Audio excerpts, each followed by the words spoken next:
Okay, so good evening, everyone. Welcome to the CEC 20 May 2025 calendar meeting. I'm Dr. Alina Lewis, and I'm a CEC council member. I will be facilitating tonight's meeting. We're very happy to be hosted here at MS 936, led by Principal Frank Proudfoot. Principal, you want to introduce yourself? Absolutely.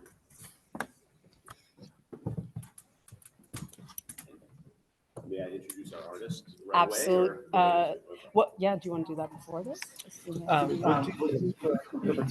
Yeah. Okay. So just Sure. Hello, everyone. Welcome. My name is Frank Proudfoot. I am the principal here at MS 936, Arts Off Third. In a couple of minutes, you'll have an opportunity to see a little bit of what we're all about here. As one of our students will be out to show off the incredible talent here at MS 936. But just a brief word about this community. If you're not familiar with us, we are District 20's only audition-based middle school. And so all of our talented young scholar artists, they have majors in the building, whether it's dance or drama, visual arts, music, STEAM, and each and every day they get an opportunity to take their art as well as their academic courses. We are a school that believes that arts and academics work hand in hand, that the skills they're learning in the arts will help them in math and science and law and any business that they go into eventually. So things like collaboration, things like creativity, things like time management, they're so important in the arts and they're important in everything they do. And so we have some incredible, talented individuals here. Get to know our community if you haven't already. We have some open houses and tours coming up. And in just a few minutes, you're going to get to see really what we're all about when one of our amazing, talented sixth graders come up. But I'll turn it back over now to our CEC. Thank you. So our recording secretary, Kevin Zhao, will now take attendance. Kevin, can you take attendance, please? Sure. Yep. All right. We are taking attendance for this meeting now. President Steve Stowe. Here. First Vice President John Ricardo. Here. Second Vice President Elizabeth Chen. She's going to be late. She told me. Yep. Recording Secretary Kevin here. Treasurer Mayfan Chen. Here. Member Tamara Stern. Here. Member Maya Risenberg. Maya. Don't see her. Okay. Member Wei Ming Chen. Here. Member Arina Lewis. Here. Member Yan-Chin Chen. Here. Member Sabrina McNamara. Sabrina here? I don't see her. And Fabiola. Here. Thank you. And yep. Great. Thank you, Kevin. Tonight we have interpretation in Arabic, Mandarin, and Spanish. Could our Arabic interpreter please introduce yourself? Good evening, Adele Osman. Do you want me to do an announcement or just announcing myself? Sorry. Hello? You can go ahead. Okay. Okay, good evening. This announcement is in Arabic language. مساء الخير عليكم. للانضمام لورشة العمل اليوم الرجاء الاتصال على رقم التليفون الآتي 347-966-4114 ويتبع ذلك بإدخال رقم المدخل وهو 684-006-024 ويتبع ذلك برمز الشباك. الرقم مرة أخرى 347-966-4114 يتبع ذلك بإدخال رقم المدخل وهو 684-006-024 يتبع ذلك بالرمز الشباك. شكرا لكم ونتمنى لكم ليلة سعيدة. Arabic announcement has just concluded. Thank you. Could our Mandarin interpreter please introduce yourself? 大家晚上好，今天呢我们就会有这个普通话的翻译服务的。那如果大家有需要的话，就可以拨打一下这个热线，然后热线号是347-966-4114，重复347-966-4114。那打通之后，你就可以输入这个会议的 ID 号是618-616-518井号，重复618-616-518井号。谢谢。Mandarin announcement complete. Thank you. Could our Spanish interpreter please introduce yourself?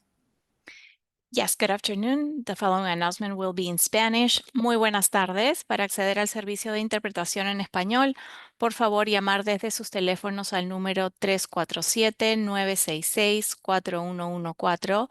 Repito, el número es el 347-966-4114 e ingresar el código de identificación 833-563-028, símbolo numeral. Repito, el código a ingresar es el 833-563-028, símbolo numeral.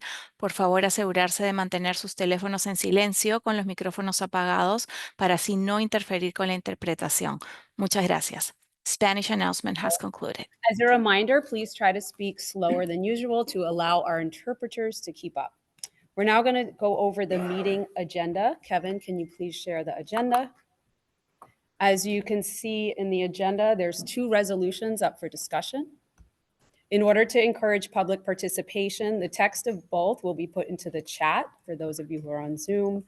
Members of the public are invited to use either of the 2 public speaking sessions to comment on either of the resolutions. I will put those in the chat in a second. And we're really excited, as Principal Proudfoot said before, we are going to now have our student performance. So I will turn it back over to you. Quick answer. She's a pro, so she doesn't really need me. But as I mentioned, in this school, when we talk about our students, we talk about scholar artists, and this student truly embodies this. Not only is she an honor student, but you're about to find out just how talented she is. So without further ado, I present to you Sabrina Wu.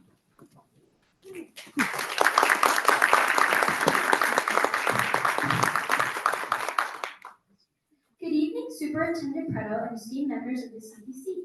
Thank you all for joining us today. My name is Sabrina Wu. I'm a 6th grade theater major at MS936, and I will be performing the song Don't Rain on My Parade from the musical Phone starring the song Orchestra.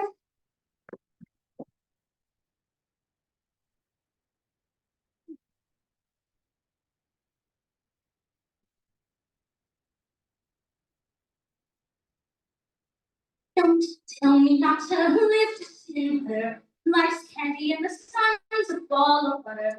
Don't pour me around a cloud, put me on my head. Me not to fly, and you want to. If someone takes us, spill it to me, I got you. I told you you're allowed to rain on my parade.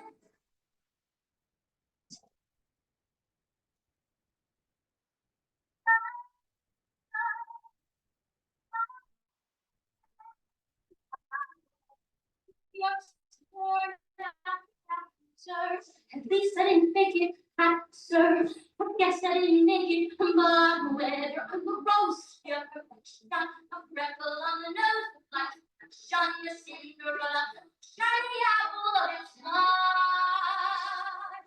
I gotta fly once, I gotta try once, only can die once, right, sir? Oh, like this, Juicy, juicy, and you see, I gotta have my tight side. Get ready for me, love. You gotta rock my heart to drop. Don't bring her on a cloud till you come around. Wanna live and live now. Get what I want. I know how. One roll for the whole champagne. One roll that melon will play. High on the target and where? One shot, one gunshot, and bang! Hey, Mr. On, it's me.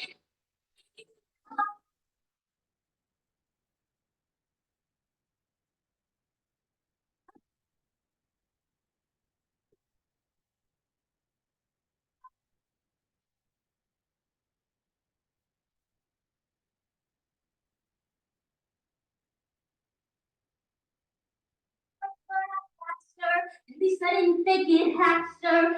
Guess I didn't make it. Get ready for me, love, cause I'm a comer. I simply gotta look my heart to grab my love. But you don't know what it's gonna rain on my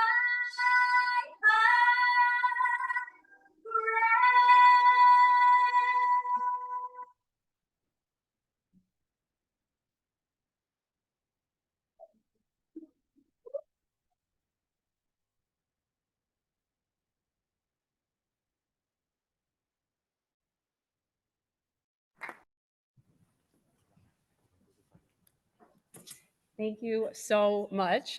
Barbara Streisand is also a public school graduate, Erasmus Hall, 1959. So that's very cool to see one of our own singing her song.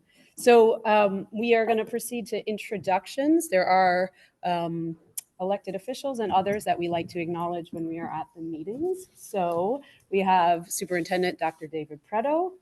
We have, is Dr. O'Brien here? Yes, Okay, Joseph. we have Dr. Joseph O'Brien. We have the Executive Director of the District Office, Laura Kaiser.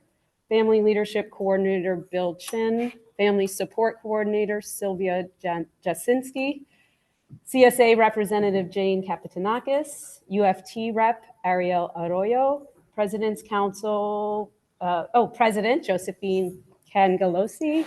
Title I DPAC Representative Norma Arias, and FACE Representative Ina Krasnicki. I can never say your last name. Great. And then and what office is this one? Right here. Oh, okay, great. From Alexa Aviles' office, we have Rob Aguila. That's ours. Yes, sorry. My bad. From Kalman Yeager, from Susan Zwang's office, we have Joyce, she. And from Justin Brandon's office, we have Tony Krupchin. And from Lester Chang's office, we have Lester Chang. Awesome. And from Steve Chan's office, we have Raymond Morales. So thank you to all the elected officials that are here and that come to every meeting. We really appreciate that.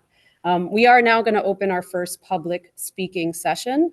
And for this, we prioritize in-person speakers first.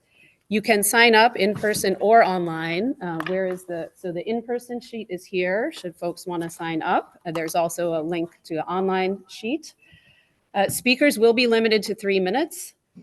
We'll start with anyone who's here in person. And just as a reminder, for those of you who are speaking on the resolutions, there is a text to the resolutions linked in the chat.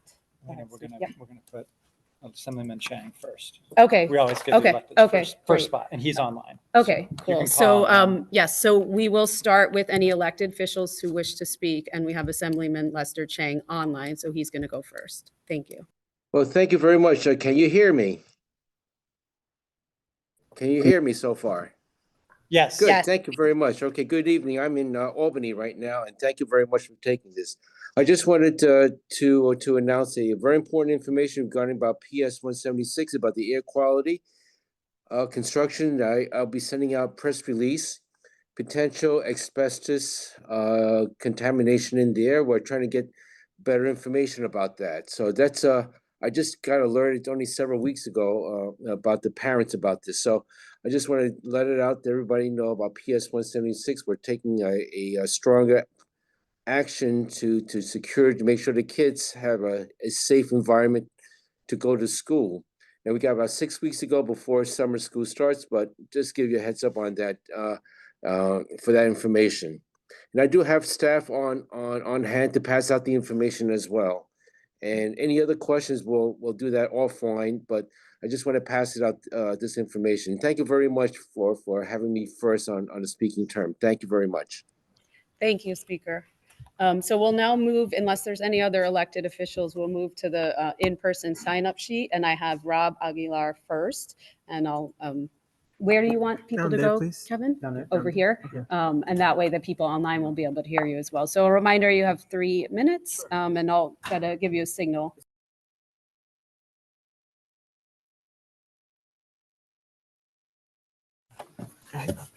Okay, great, thank you. Good evening, everyone. My name is Rob Aguilar, District Director with the Office of Councilmember Alexa Aviles.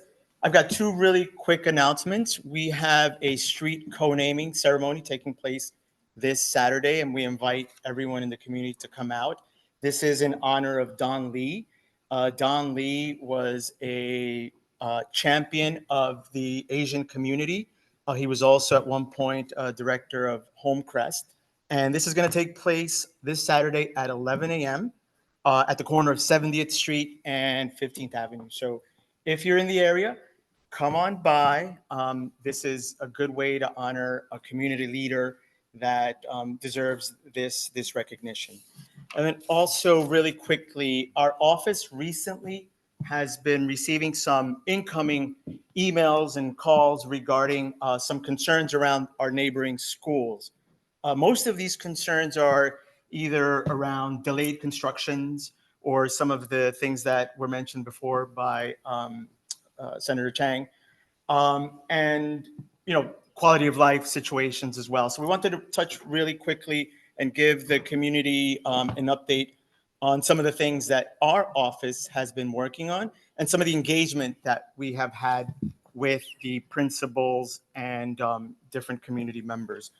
So just so that for everyone's awareness, the principals have direct lines of communications, not only to our office, but directly to the council member, and all of them have her direct cell phone number. So, we have that constant communication open so that if there are any concerns or issues, when reaching out to different city agencies, they can reach out to us to help move that along if there are any delays. I know that recently there was an outage of the street lights over at 60th Street. And I know that DOT was notified and also NYPD, and there were some delays in that. So we ask that you reach out directly to us so that we can lean on them and put a little bit of pressure to help move things along. So, again, we want to make sure that everyone has that. And as always, we will continue to support the schools, advocate for the schools. The council member is very adamant about making sure that our schools are fully funded. And, if anyone has any questions, they can talk to me on the side. But I also, in particular, want to thank the CEC for their work. And I, years ago, was a member of this CEC. And the work that they do is volunteer work.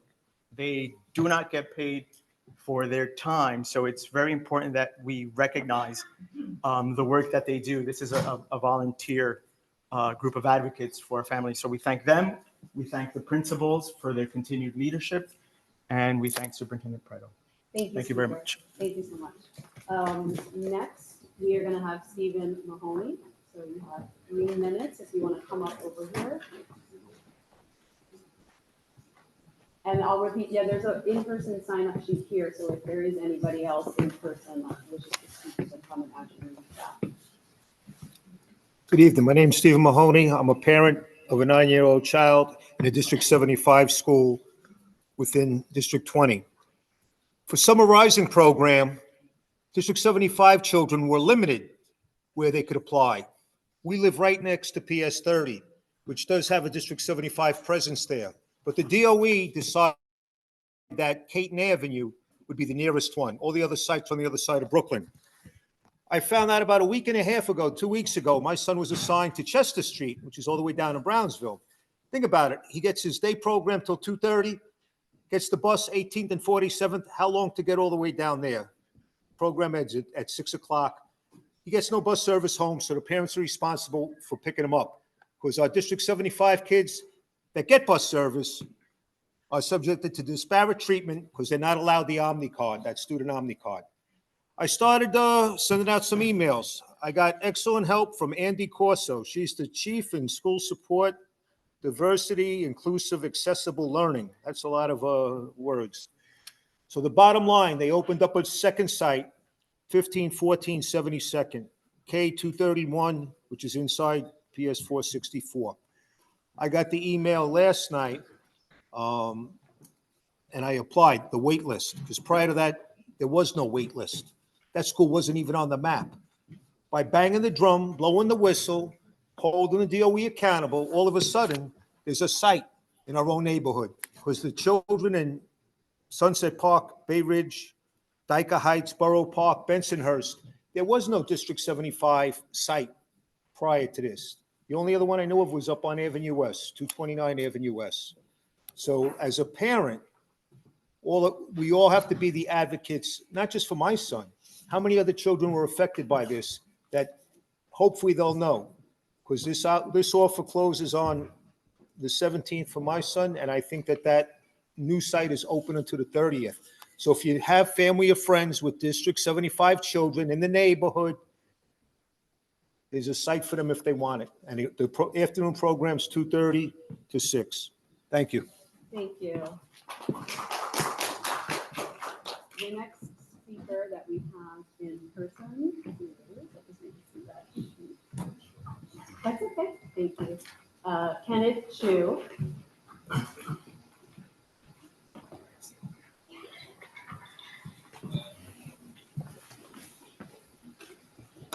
Thank you, members of the council. I'm here on behalf of Assemblyman Lester Chang, who is attending virtually. We've heard from concerned families, teachers, and students at PS 176, and the conditions being described are extremely serious: airborne hazards, rodents, and potential asbestos exposure. This isn't just a maintenance issue, it's a safety issue. Assemblyman Chang has submitted a formal letter demanding action. We expect the council, as well as the Department of Education, to act on it. We have lawyers ready if those questions and documentations are not submitted to the public. Thank you. Thank you so much, speaker. Our next in-person speaker is Raymond Morales.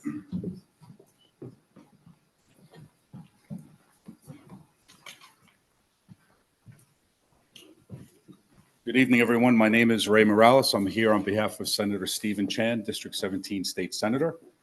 We're here to hear the concerns of the parents about PS 176.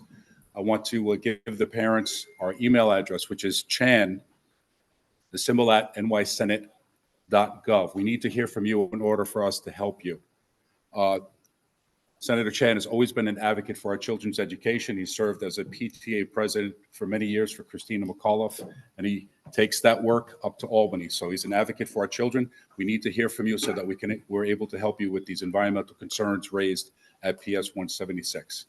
To date, I don't think we've heard from many parents, so the people here, if you can, please spread the word, email us or call us at 718-333-0311, or please visit our district office at 6605 Fort Hamilton Parkway.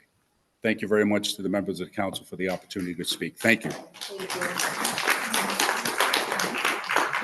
Our next in-person speaker is Andres Juarez.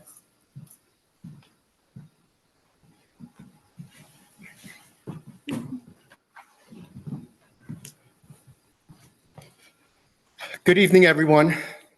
My name is Andres Juarez. I'm the former Title I PAC chairperson for PS 176. Thank you for everyone for coming here today, both in person and virtually, and showing that we are united for the health and safety of our children and teachers at PS 176. We are gathered here to support and improve PS 176. Our PS 176 teachers are amazing people who we dearly love and appreciate. Our children thrive because of our teachers, and our teachers should know that they have our unwavering support. And we will continue to fight for you all. You, our community, our parents, students, teachers, all have the right to voice your concerns, and you have the right to have all your questions answered in full. None of us should be made to fear any form of retaliation or discrimination. The entire situation at PS 176 could have been handled very differently from the start. Ms. Colkin could have been transparent and forthcoming with everyone about the school construction and all of its associated dangers. No parent should have to go through the great lengths that I did in order to get a response. Many questions remain unanswered. As a result, many PS 176 parents are concerned that there is a correlation between their children's health-related symptoms that may be attributed to the careless school construction work at PS 176, as well as our PS 176 teachers' own health. Today, I say to everyone To every PS 176 parent and teacher, don't be afraid and speak up. The chancellor, the superintendent, the New York City Public Schools, and the elected officials are listening to us now.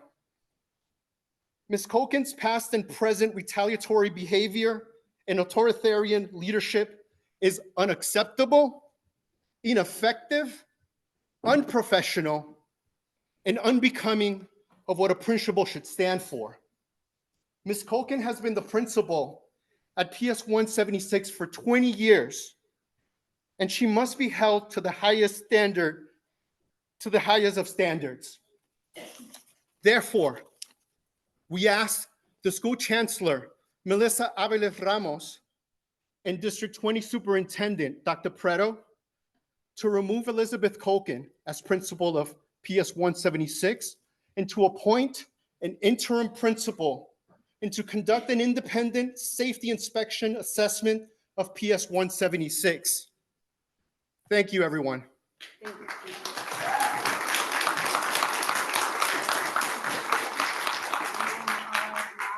In-person speaker is Anthony Duran from Jumani Williams.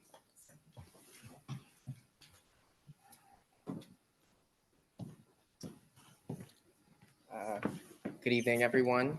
I'm just here, last minute here, so I didn't get to introduce myself, but my name is Anthony Duran. I'm with the Public Advocate's Office, serving the community affairs for the Borough of Brooklyn. We were made aware of the situation currently happening at PS 176.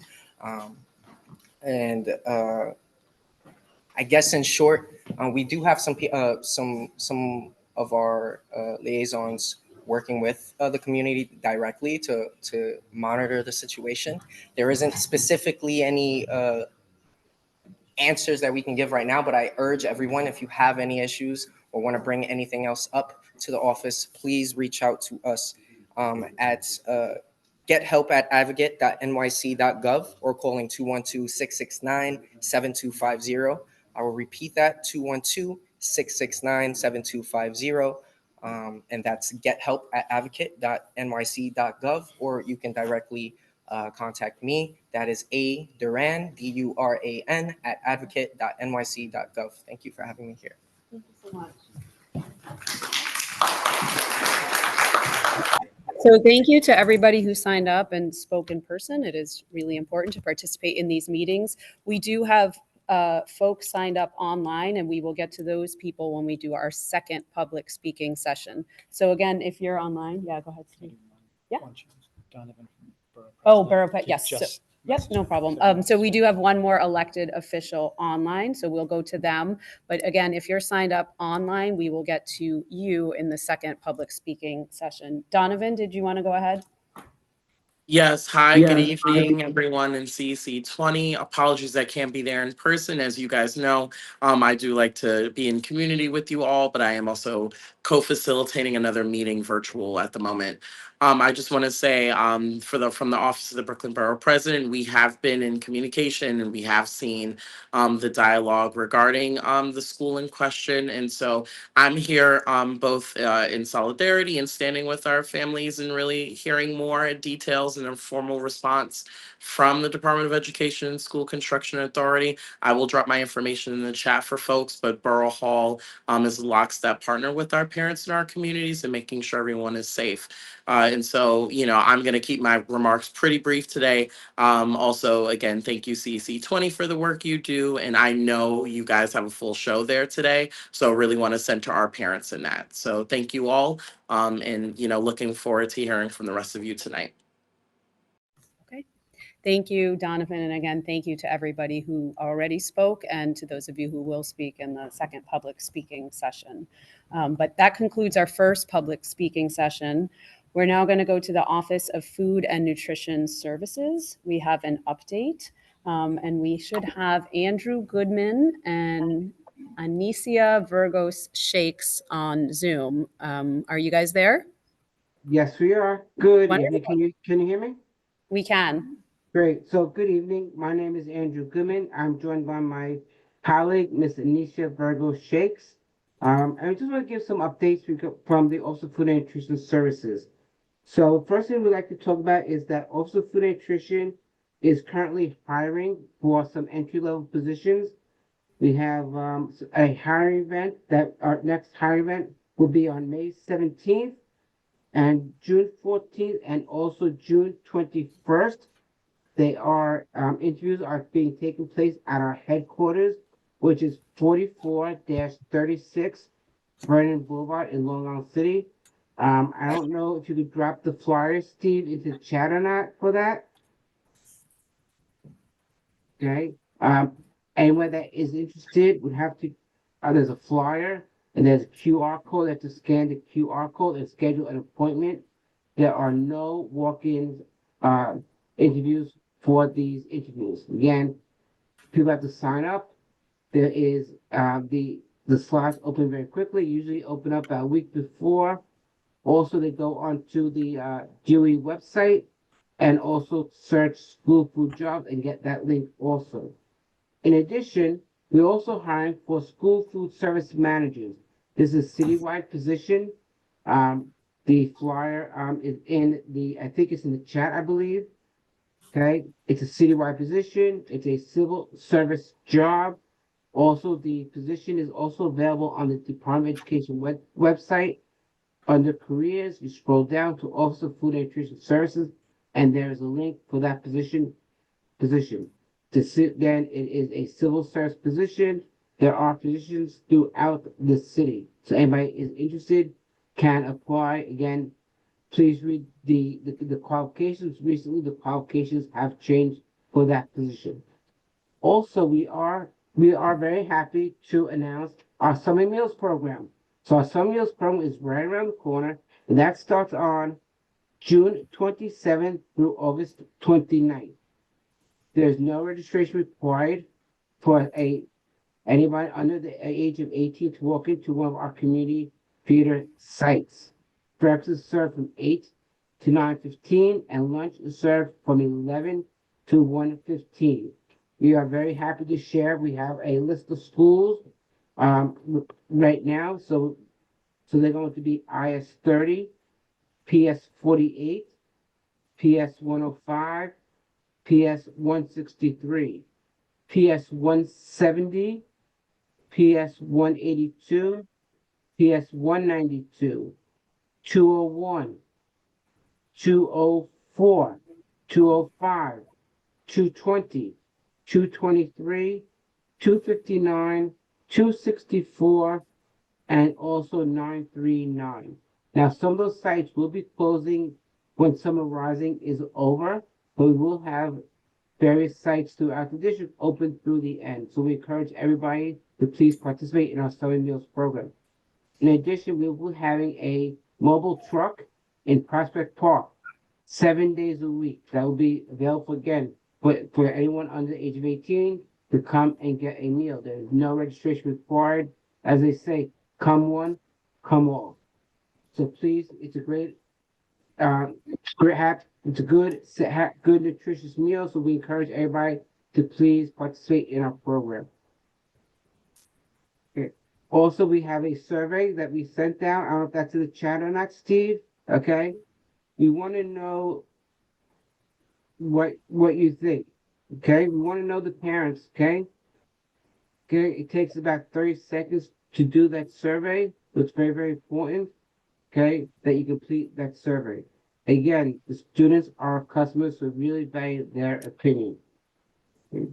Also, myself and my colleague, Ms. Virgo, we are available to the community to come out and speak at a PTA meeting or any type of community events.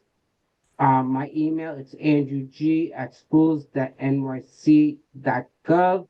And my partner, Ms. Virgo, is avirgoshakes@schools.nyc.gov. I put that in the chat if you like. Thank you very much. Thank you.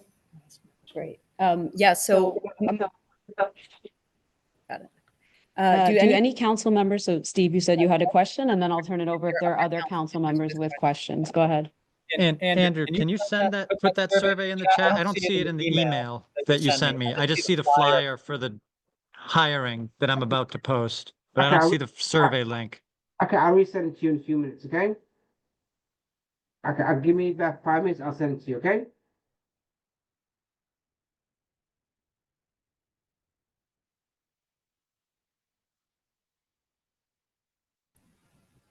While he's looking for that, do council members have questions for the Office of Food and Nutrition Services? Any questions? You guys good? Okay. Okay, I just want to add very quickly, just so to let everybody know, we do have a halal site, actually a couple halal sites that'll be open for summer. And they are going to be junior high school 223 and also public school 170. So our options will be available at both of those schools. So we have location at both ends of the district.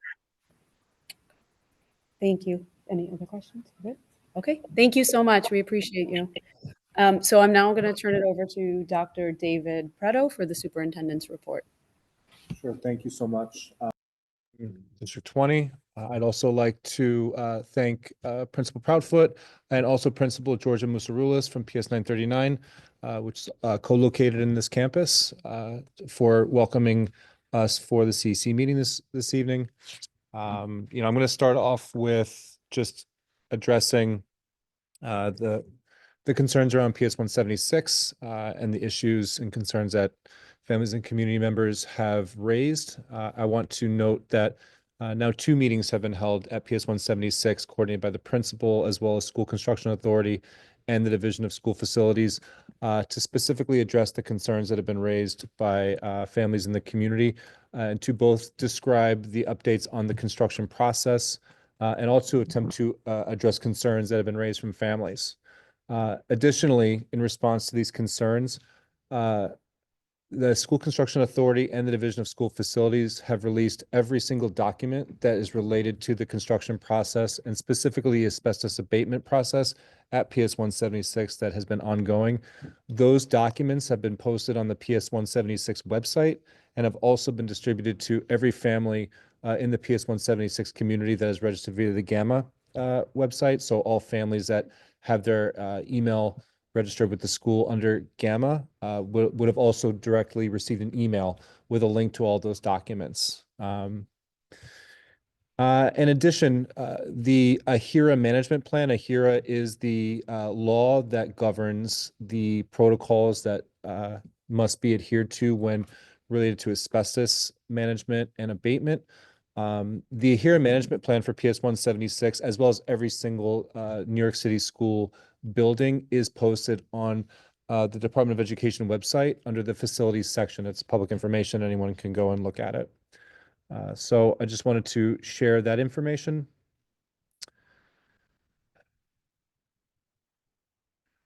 There were a couple updates I wanted to give before I post a presentation. First, there was a resolution written by District 20 CEC early in the year around the geometry regents. And I have been engaged in a process examining the possibility for establishing geometry regents class in the middle school. And I did understand the potential benefits for students and families for potentially earning additional high school credit and being engaged in accelerated opportunities in middle school. The geometry regents is a 10th grade regents, and in past year and this year, we established the expansion of screened academic programs in District 20 with the superintendent program, which engages in 3 regents courses, and then an algebra honors program, which engages students in the algebra regents. And we did see some additional potential benefits for students, but also some potential pitfalls and concerns that were things that we really took closely into consideration when thinking about the viability for establishing and piloting geometry regents courses in the district. One of the potential pitfalls that we see that we were being very mindful of were the potential earning of high school credit. While students could be engaged in geometry coursework, there's no guarantee that children engaging in geometry coursework would actually earn that high school credit. That was one of the pitfalls that we were, concerned about. There's no guarantee that even though the children may take the course, pass the course, and take the exam, they may not get the credit.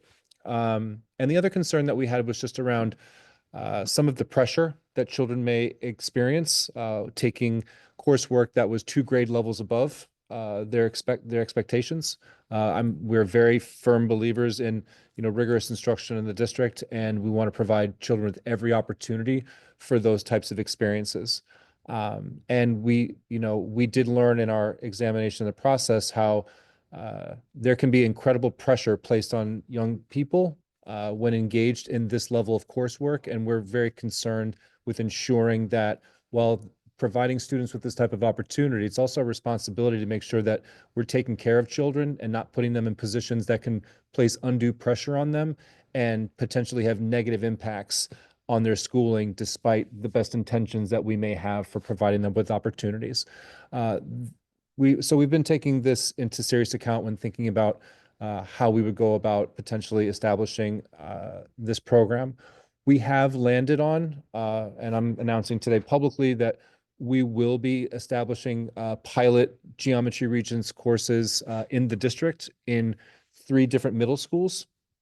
And we will engage in a 3-year process for establishing those pilots. They will live in 3 schools, and we have consulted very closely with a few other schools in New York City who have established geometry regions and really been thoughtful about the potential benefits for children that I mentioned, amongst others that I noted, as well as potential pitfalls, ones I named, and then others that are, kind of programmatic and challenges for schools in order to make sure that an opportunity like this, like all opportunities that we offer for children, that we make sure that they are high quality and that we are dotting every I and crossing every T when we're thinking about how we're implementing these programs, so that when parents place their children in these programs, or children are identified as candidates for these programs, that they experience the best possible version of that program. So we're really being thoughtful in rolling this out and piloting it.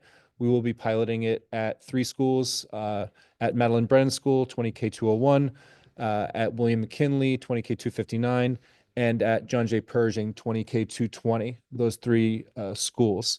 There's going to be more to come on that, but it will start at the 6th grade level, just like we started the Superintendent Algebra Honors programs at the 6th grade level as well. And I'll continue to share more information about the details of that. But, just for, kind of the highlights and main idea, we will be piloting this at these 3 schools. It will start at the 6th grades. That means that nobody will be taking the geometry regions for 3 years starting next year. And I will continue to provide updates on the progress of that, and supporting the school leaders in those communities on establishing all the different foundations for a successful pilot, and we'll go from there. So, but we definitely heard the resolution. We put a lot of thought into it, and we decided that it is viable to pilot the geometry regions in the district. Next, I had a request for information about the Superintendent Algebra Honors programs. So I'm just going to share my screen quickly.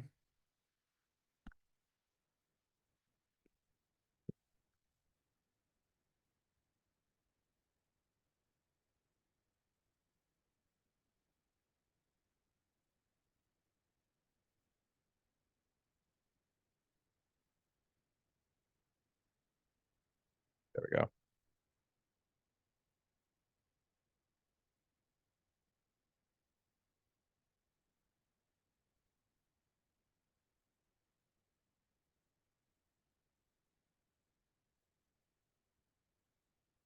So there was a request for enrollment data from the Superintendent Algebra Honors programs for this year. So just for context, for folks who aren't very familiar, there's been a dialogue amongst myself and CEC20 around the establishment and expansion of screened middle school programs in District 20. Last year, we announced the formation of 2 programs, the Superintendent Program and the Algebra Honors Program.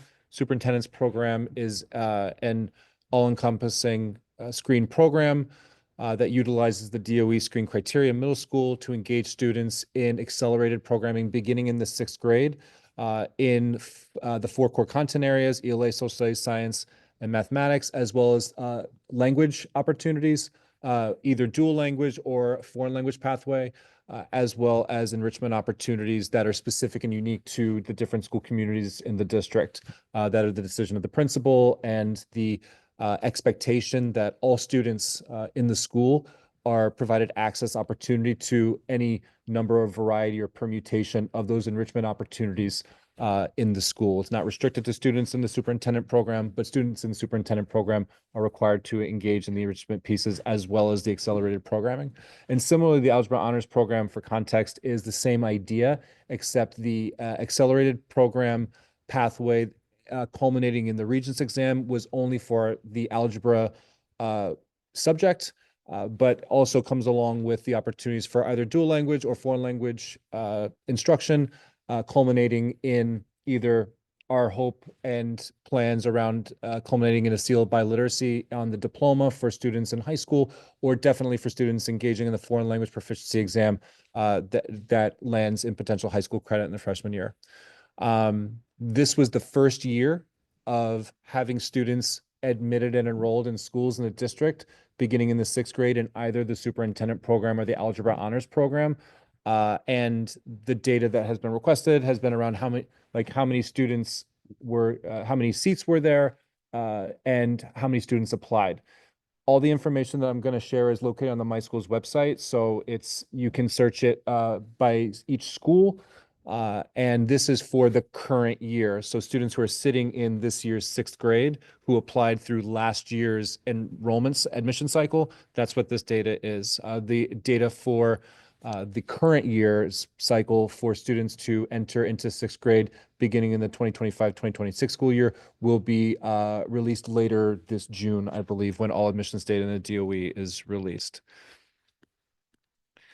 So this is an overview of the Algebra Honors 6th grade. There's a total of 390 seats in the district across these 1, 2, 3, 4, 5, 6, 7, 8.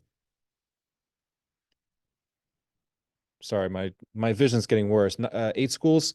On the left in the blue, you'll see the number of seats that were offered through the admissions process and the number of applicants. And then on the right, you'll see the number of seats designated for students with special needs and the number of applicants of students with special needs for these programs. And just to note that when you see the applicants, these are what are referred to as true, excuse me, got a granola bar stuck in my throat.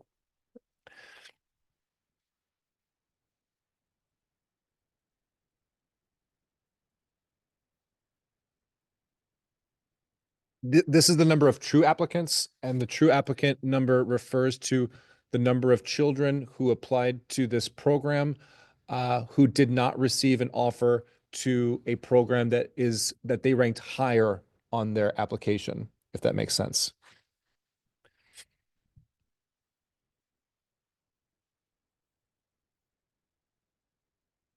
And you'll notice that this does not include Christa McAuliffe because all the seats at Christa McAuliffe are considered superintendent program, as you'll see on the next slide.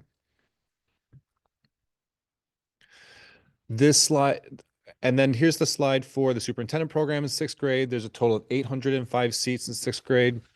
These are all the schools that have those programs and those seats. And you'll see on the left for students in general education students, seats and applicants.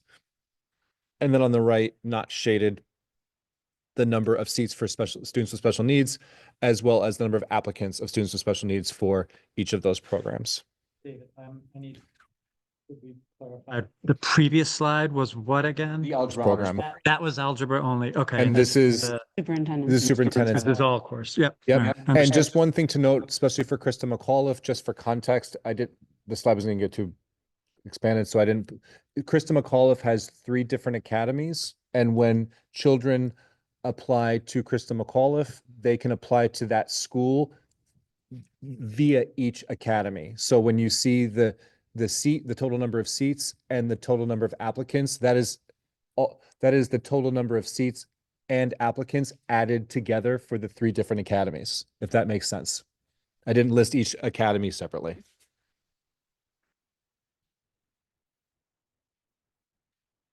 I don't know if you have off the top of your head the total, because I would, the first thing I'll do after the meeting or whenever is total all this up and just compare seats and applicants across the district. Do you happen to know what that is off the top of your head? It's fine. In terms of like, in what way? Just our total district, like across the district, how many seats we established, and then how many. In here. You can't hear me? Oh, I'm sorry. I gotta use my cafeteria voice. I'm sorry.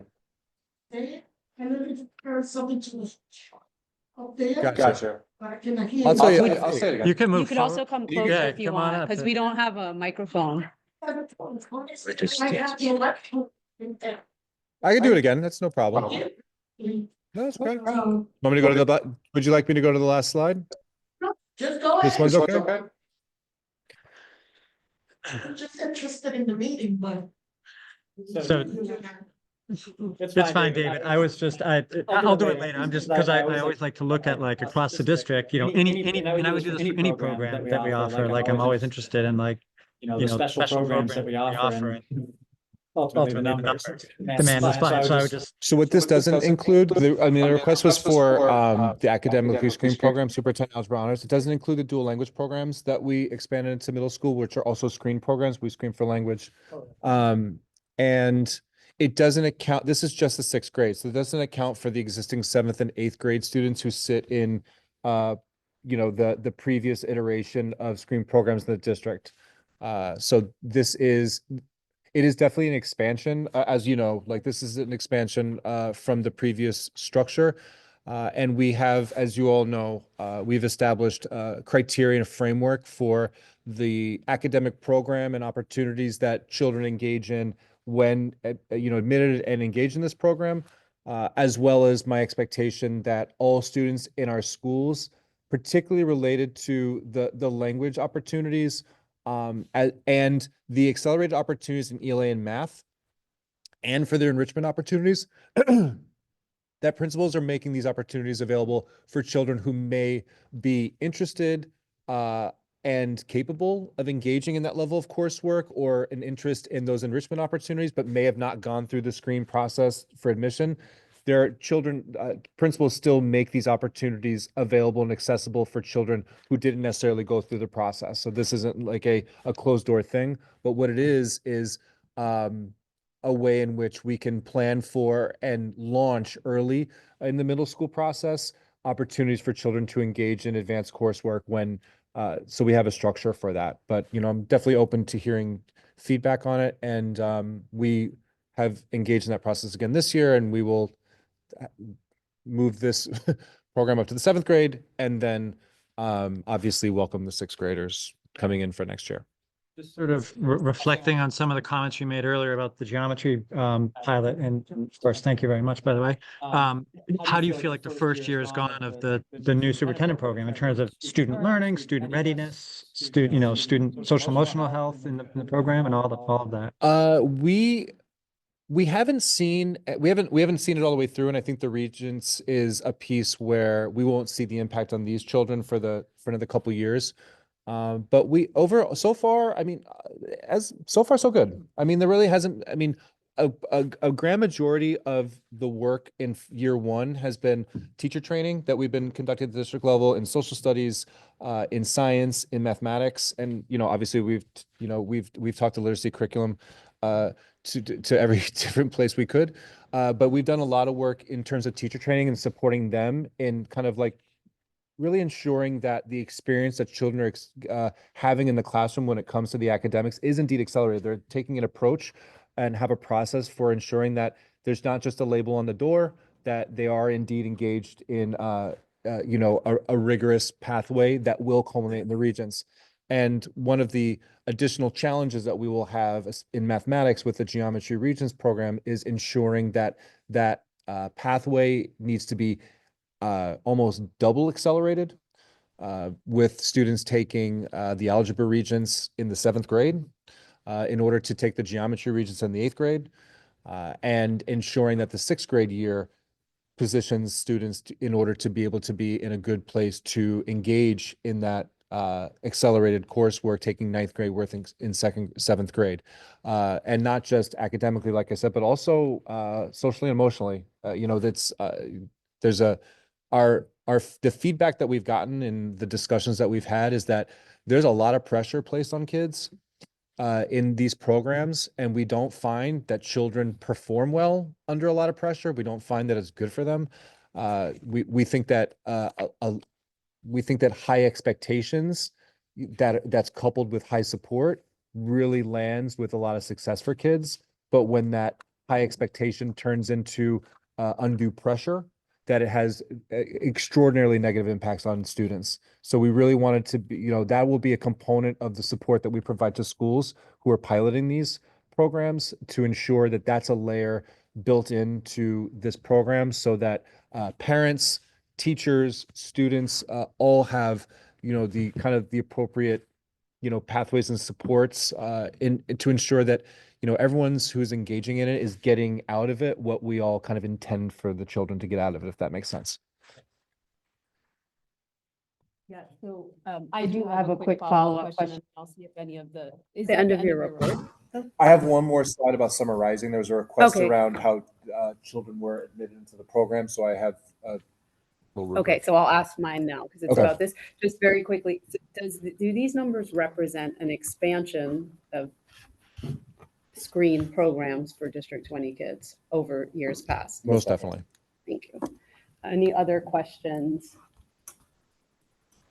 Questions? Okay. So yeah, if you want to do the last part. The other request I had was around summarizing application priorities. And I've posted what the process and rubric essentially is for students in summarizing in terms of how children land with a seat. So the first priority group is promotion and doubt applicants. These are students who must attend summer school in order to be promoted to the next grade. So the first priority is for students whose promotion is in doubt, who are required to attend summer school summarizing. All of our District 20 schools are affiliated to a summarizing site. So if I attend a school where summarizing isn't being held, if my promotion is in doubt, my school that I attend during the school year is affiliated with one of the 13 summarizing sites in the district. I have priority to attend that school because I must attend in order to be promoted. And if I have a sibling, if I have a little brother or sister, and I'm in promotion in doubt, my little brother or sister also has priority for admission into that summarizing site. That's the first priority group. The second priority group are students in our extended year program, or students with 12-month IEPs that are affiliated to that summarizing site. And this is designated by the special education office and their siblings. The third group are students in temporary housing and their siblings. The fourth group are English language learners, students who qualify for free and reduced price lunch, and students with disabilities who attend a DYCD after-school program affiliated to a summarizing site, and their siblings. The next priority group are all other DYCD after-school participants that are affiliated with a summarizing site and their siblings. Then after that are students, English language learners, students who qualify for free and reduced price lunch, and or students with an individualized education plan that are affiliated to the summarizing site and their siblings. And after that is all other applicants that are affiliated to that summarizing site and their siblings.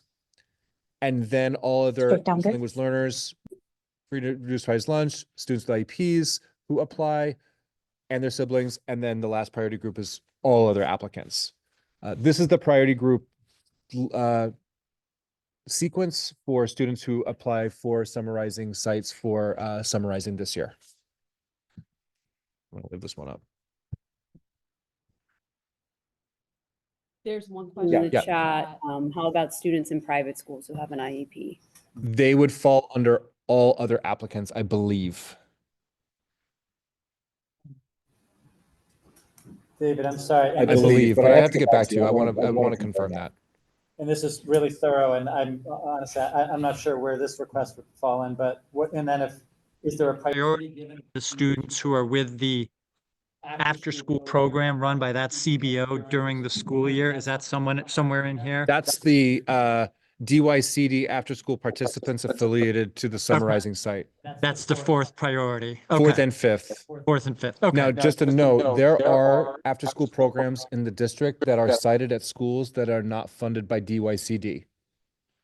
In those cases, that can be a place where students may feel like they are entitled to a seat or fall into this priority list, but not necessarily a part of a DYCD funded or affiliated program. And DYCD, in partnership with the DOE, runs summarizing.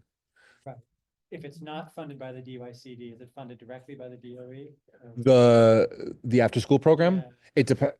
It depends. I mean, Okay. we went through the whole LEAPS thing last year and everything. Yeah. So it could come from a variety of places. Thank you. This is helpful because, like I said, there has been some complaints about.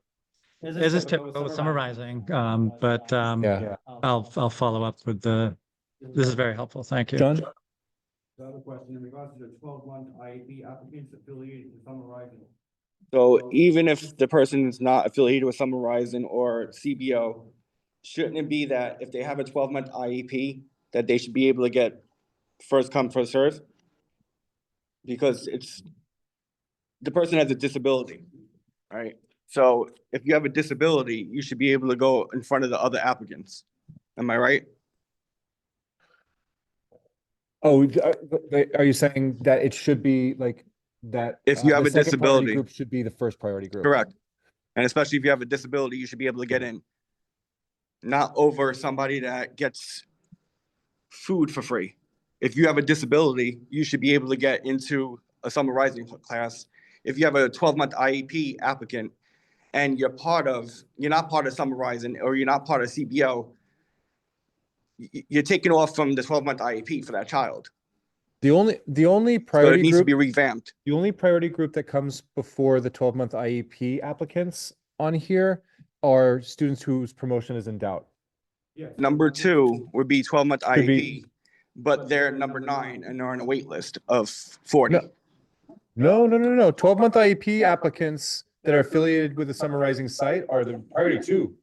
And they never got in there on a wait list. John, you're saying a parent has reached out to you about. Yes, correct. So, I mean, we could talk offline around like the specifics of that parent's,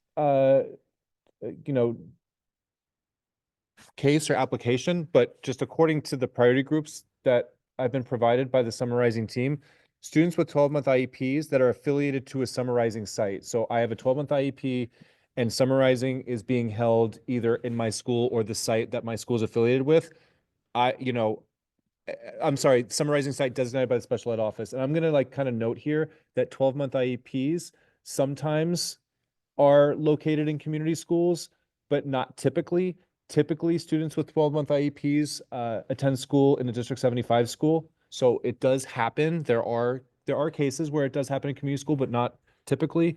So that's why on here, the summarizing site designated by a special education office. The special education office, and I think this was kind of touched on before, also runs summarizing programs in addition to community school districts like myself. And they identify sites specifically for District 75 students.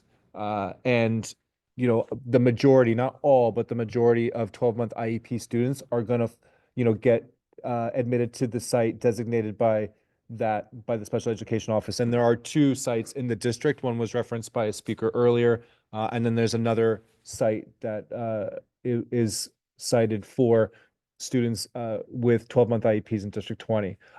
I don't know if this person is applying for a different site and is waitlisted for a different site, but I would talk offline about what that would be. 75. I And they understand. also I'd have wanna a talk- disability. Yeah, at that point, I'd want to kind of talk Okay. offline. I want to talk about an individual's specific case in a public meeting. Other questions? For Dr. Preto. Kevin, just a quick question. How many seats are offered this year? I don't have that number off the top of my head, but we do, I can get that number for you, but I just don't have it off the top of my head. Okay. Yep, thank you. Yeah, so Superintendent, I just wanted to just sort of come back to the PS 176 issue. Okay. And appreciate your comments, appreciate what you've said. I also, of course, I'm going to try to get parents to sort of have their say and get their questions answered. The two things that I've been, the one is sort of the School Construction Authority, their process, what they did, the steps they took. Do you mind just reiterating sort of your position on that? And then I'll touch on the school itself and sort of their response. School Construction Authority. Yeah, do you mind just going back? So the construction, specifically the asbestos abatement, but the entire school construction process is managed by the School Construction Authority and in partnership with Division of School Facilities. And in response to the concerns raised by the PS 176 community, the School Construction Authority and Division of School Facilities have been the folks responding to the concerns, both in email and also in meetings that have been held at the school, particularly a meeting that was held last week to address specific issues, including parents being taken on a walkthrough of the building. So there have been continued follow-ups from elected officials and other folks asking the same questions, and the SCA has provided the same response. And, so like that's ultimately like it's not really a position I have, it's just what's happened.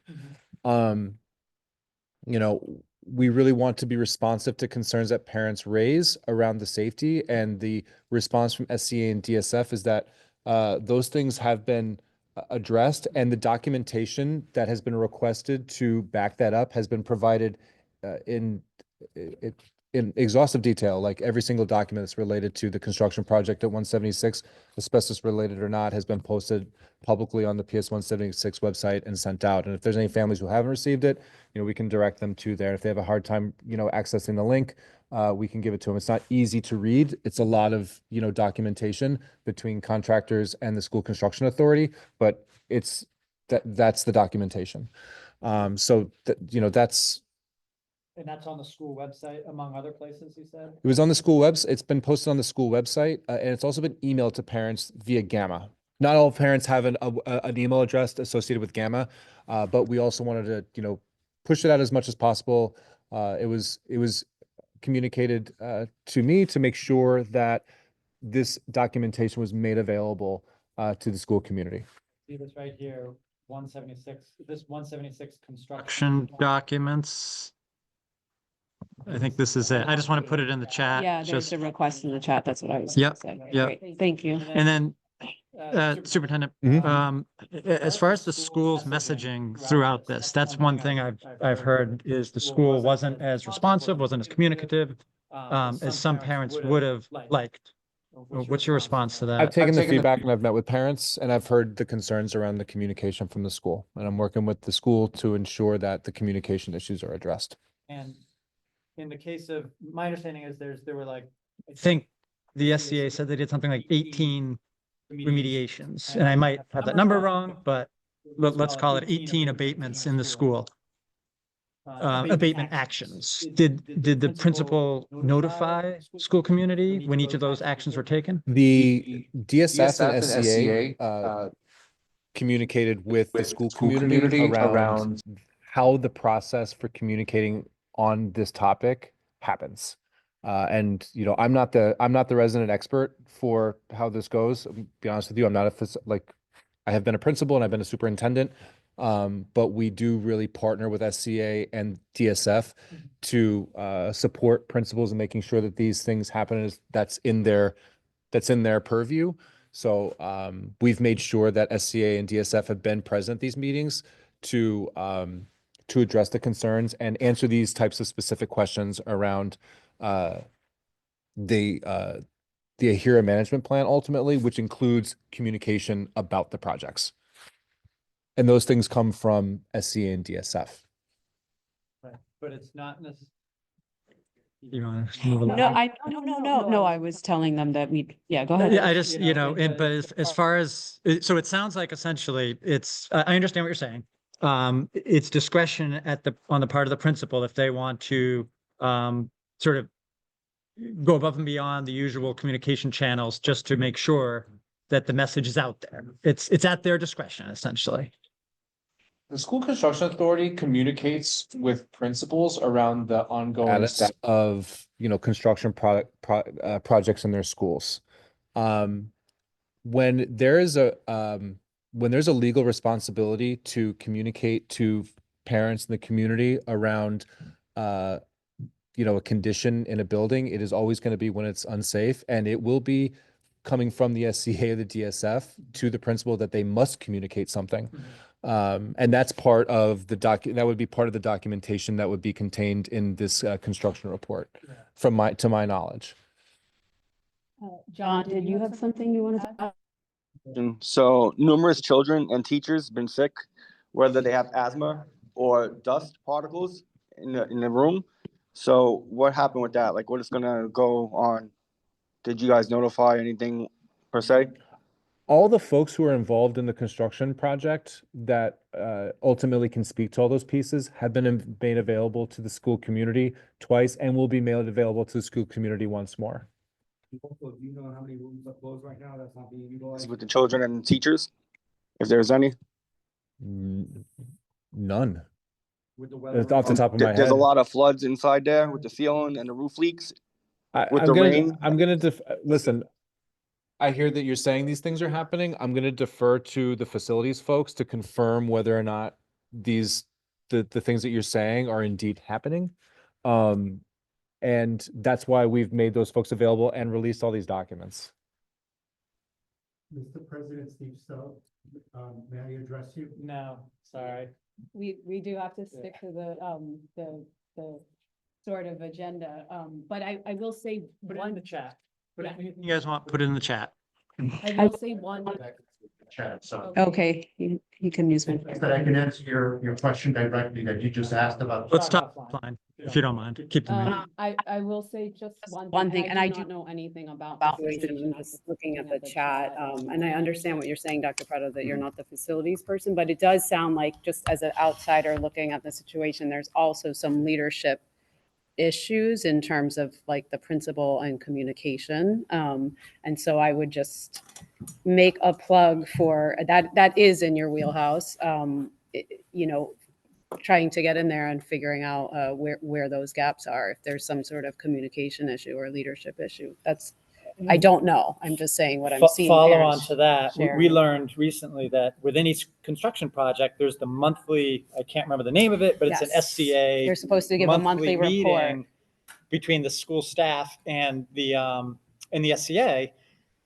It is optional on the part of the principal to have parents there, but I think in this situation, it would make a lot of sense if Principal Culkin would start inviting parents to those monthly meetings, because I'm assuming that's where a lot of the discussion was taking place around abatement actions. And potentially if you'd had parents sitting at the table, things could have been worked out. You have the feedback, and I see the comments in the chat. I'm going to be honest, I'm not going to discuss like a specific personnel matter or like my discussions with a leader in the school in a public meeting, but I have heard the feedback, and I appreciate it. So any other questions from council members on this? Yeah, go ahead. Thank, whoever put the information online for the parents to access. What I think is not right, because like many of the families in that community might not be able to read it if they speak a different language. So the fact that this information is not translated in a format where they could understand it, it's kind of unfair, because like they really want to know what's going on and they want to be able to read this information. And even at the other meetings, there was no translators there for the parents. And I think that's, something needs to be done about that, because if you want to communicate with the parents, you have to communicate in a way where they could understand. And if you have a language barrier for your school, you should make translations available. It's only right, so like that's something that I want to put out there because like the parents are really, they want to know, and if they don't understand English, there should be somebody there speaking in a language where they can understand. So then they could ask their questions in that language and then you could translate it.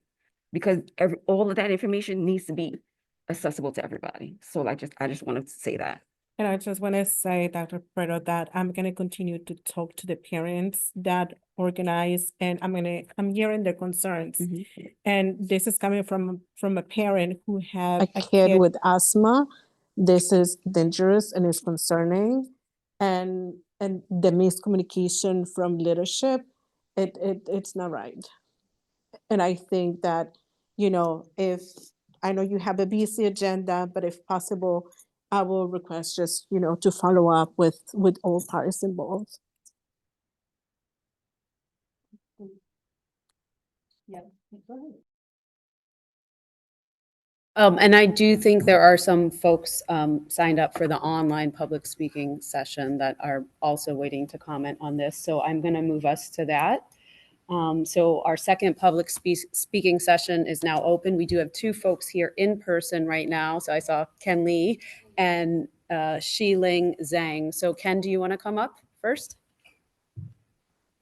Yeah. You need to. If you come over here, the people who are on Zoom will be able to hear you. Thank you.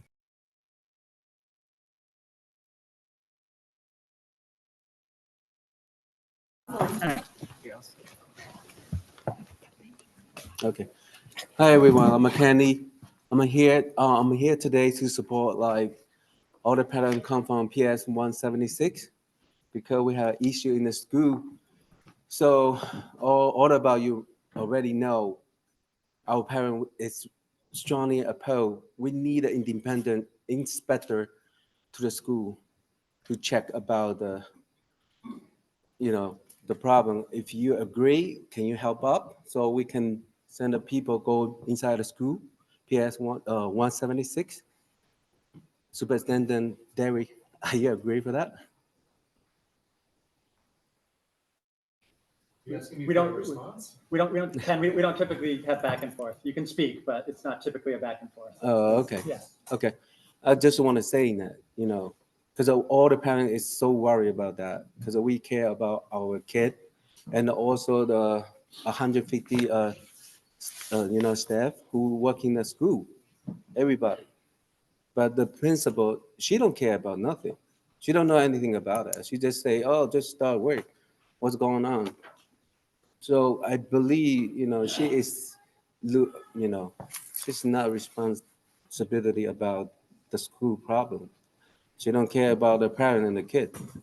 So we don't like that. So we want this is a big problem for us. So please, pay attention.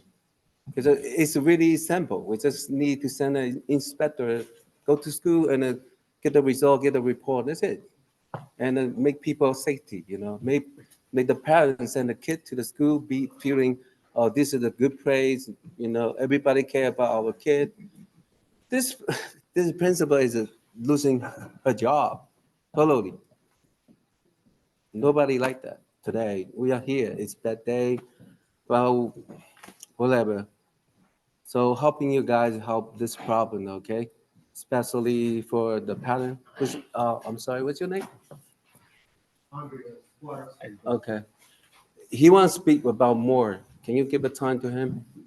We're going to go to everyone that we have who hasn't spoken yet. And then if we do have time, we can, but we may not.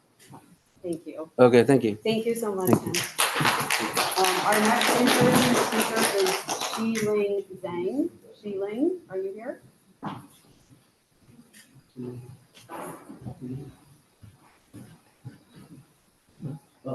Is Xiling here? Yeah, okay, come on up, please.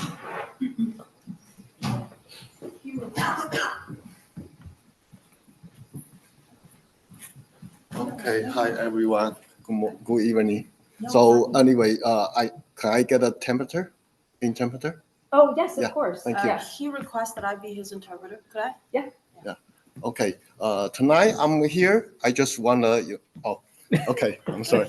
Okay, 我来到这里呢，今天晚上就是想表达自己想要表达的，还有很多家长很困扰的一件事情，关于 IEP 服务的事情。So today I'm here. Tonight I'm here to express my concern, which I believe are shared by many parents, which is regarding IEP students. Yeah. 你可以讲长一点，我会翻译。OK，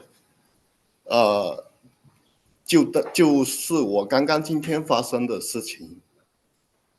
我的孩子在IS 187，然后 OK， 这个事情呢是这样子的，就是说我的孩子是在这个学校6年级，刚刚差不多快1年了。然后在这1年里面，有差不多每个月都有至少有2次叫我家长去学校，而且在这1年里面，我的孩子做了3次的精神评估，专业的精神评估去了ER 去了2次，然后另外1次是那个 New York City Health Department 做的专业的评估。都是没问题的。So my child is a 6th grader at MS 187, and in the 1 year that he's been enrolled in the school, every month I get called 2 to 3 times by the principal into the school because they find issues with my child, and then we have been forced to get 3 psychological evaluations for him. Twice at the ER and once done by the New York City Health Department. And all 3 times they didn't find anything wrong with him. OK， 今天呢，我又接到这个学校的投诉，然后他告诉我的孩子在课堂上，就是说可能情绪的问题，就是做课堂作业的时候，就是地图的颜色做错了，然后可能老师只是想说提醒他，但是他发脾气了，然后有很生气，然后有拿那个椅子起来举过头，但是他没有伤到别人。然后校长是叫我去学校呢，就是说我的孩子必须接受2项的惩罚，一项是来自学校的校长。另外1项是来自就是上级，那上级来决定是不是要去就是其他学校接受惩罚这样子。So today I was called by the principal because my kid had an emotional temper tantrum in class. He was doing the map, he was frustrated over certain homework colors, and then he had a temper tantrum where he picked up a chair, but he did not hurt anybody. So I was called in by the principal, and I was told by the principal that my child has to receive 2 levels of punitive measurement. 你2项惩罚是什么？一项是来自学校校长，就是给他罚他阅读，这个我可以接受。但是另外一项是要等这个学校上级他说是否决定他要去另外的学校接受转学吗？他没有说转学，只是说是不是需要接受去另外的学校专门针对这个问题的学校去惩罚。I have to say something before you proceed. I don't feel like this is the information best shared at a public meeting. If you want to contact my office afterwards and, kind of share some of this personal information, I'd be happy, the office would be happy to kind of hear this out. So I just want to, yeah. And they'll, yeah, okay. He's right here. Ultimately, it's your decision. 但是我想说一点，我想声明一点，这个今天我来到这里也不是单纯是为了自己这个孩子一个事情，就是说其实很多家长都有这个。Okay, yeah, he's happy to meet with you afterwards to share his personal, to work on the personal case with you guys, but he's taking a stand to express that how immigrant parents who don't who have language barrier, he feels that do not get serviced adequately by school. Too often, administrators brush off parents' concern, do not offer them enough. Immigrant parents just do not, and immigrant children alike. If your parents are not articulate, they tend to be punished more. They tend to be called in more. That's the concern that he wants to express. It's not just for his son. He wants to talk about this situation in general, that he wants to stand up for all vulnerable parents. 所以我来到台上来讲，所以说有很多家长都在听都在看，所以说他们也可以看到。Yeah, And that's that would be the last, yeah. Yeah, Good. that's why he's happy. He really appreciates the offer to work with him, and he'll get down and discuss his personal Yeah, it's detail. more about, like, Yeah. sharing. Yeah, he's Personal not. information. He just wants to talk. Wants to talk about. He wants to call attention to the fact that IEP students lack resources, and then particularly IEP parents students with immigrant parents with language barrier. They are the most vulnerable in terms of getting those resources. He understands that sometimes it's not, and sometimes it's because the system, maybe the teachers, they're overwhelmed. There's not enough resources in general in the school. So the weaker, the more vulnerable ones tend to be, brush off and get the shorter end of the stick. He just wants to call to the situation and get more resources. Thank you. Thank you, Speaker. Appreciate that. Thank you for translating. Yeah. Our next speaker is in person, Michael Dang. Is Michael here? Great, thank you. 3 minutes. I did give them extra time because we were translating. Okay, thank you. So people know. So, I appreciate it. Thank you. I'm also a parent, a concerned parent of PS 176. I didn't plan to speak today because I think I represent a lot of the silent majority of the parents at PS 176. I know, Mr. Preto, you're not kind of aware of the specific information happening in the school. I know SCA, DSF, they're taking care of kind of the day-to-day activities. I just wanted to address that what you had mentioned earlier. You were repeatedly saying that, and I know this is not a debate floor. You had said previously that the SCA and DSF have held meetings, sent out information.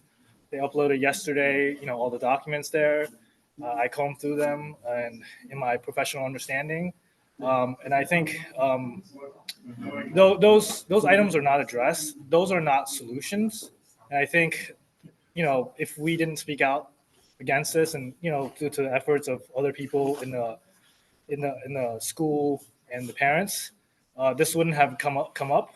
And my son is in the kindergarten, and I haven't been made aware of since, my son joining the school of any abatement work that was to occur and that is still occurring. And I think the statement that you made were not kind of alluding to that they're actively working and being proactive about it. I think this is like a reactive way that they're working about it. And I think the situation still persists because of the shortcomings, I think, due to the means and methods of how they boarded up the windows. And that's related to, the scheduling issues of the windows not arriving on time. Happens all the time in construction, we understand. However, it's these things are causing issues with, weather damage and penetration through the boarded windows. And there is I think areas of improvement in the means and methods to make sure that the seals are caulked and re-inspected. And there's area for improvement so we can make sure that it doesn't keep happening. The weather damages, it's raining for the past 3 days, right? So the issue here is it's going to continue to happen until we look at those critical issues in terms of the weather protection and the scheduling issues with the new windows. And I just want to make sure that we understand that instead of being reactive to, things that our parents are bringing up, I want to make sure the school and the SCA and DSF are being proactive in kind of preparing and protecting our kids and the children inside the school, as well as the faculty. Thank you. Thank you, Stephen. we're gonna move to folks online, and so first. Thing that he said, is it? Yeah, it's up to the. Yeah, I want to acknowledge one thing, an issue that you brought up because it was separate, and I appreciate you bringing it up. And I just want to reiterate that it was something that was also brought up at the parent meetings that were held at 176, particularly around the windows. It was something that the Division of School Facilities acknowledged, that it's the SCA's contract work that they're doing with the windows, and the windows were removed prior to and they were boarded up prior to the new windows being delivered. Something that the school facilities rep acknowledged, and was something that was definitely taken back. That was something that was a piece that was reported to me as something that 100% heard. So I want to make sure that you know that that was heard, and that they are definitely working on that. So I just want to validate that. So thank you for sharing it. Yeah. So our next speaker is online, Karina Del Vasto. Are you there online? Karina Del Vasto, if you're online and still wishing to speak, can you come off mute, please? With a K, Del Vasto. See her online.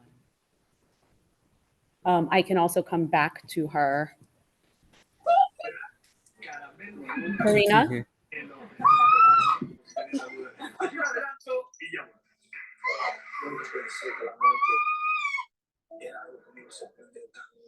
Y si no te rías. Solo quería llorar, solo quería llorar. Cada vez que me va a pasar algo bonito, siempre la. No importa lo que yo tenga.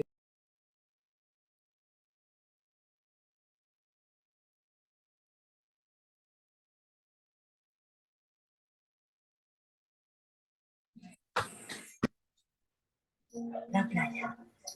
Yeah, does anyone else?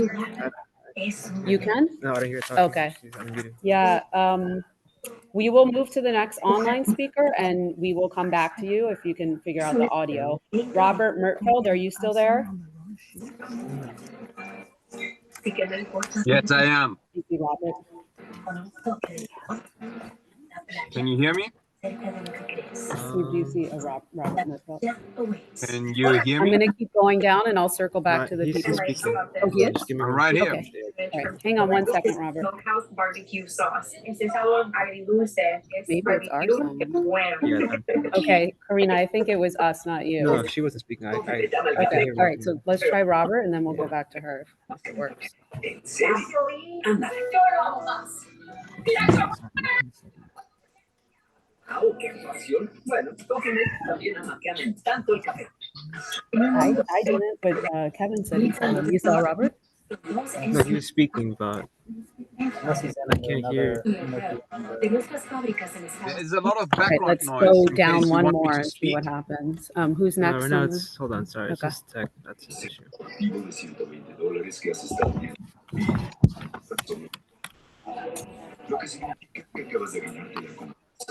I'll take that for a second. Thank you.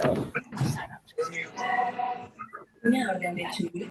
Okay, all right, so we'll come back. I'll put it down here.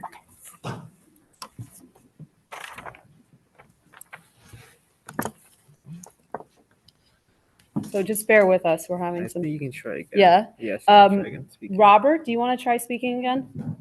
Sure. Can you hear me? Yes, we have a signal. Okay, great. Go ahead, Robert. You have 3 minutes.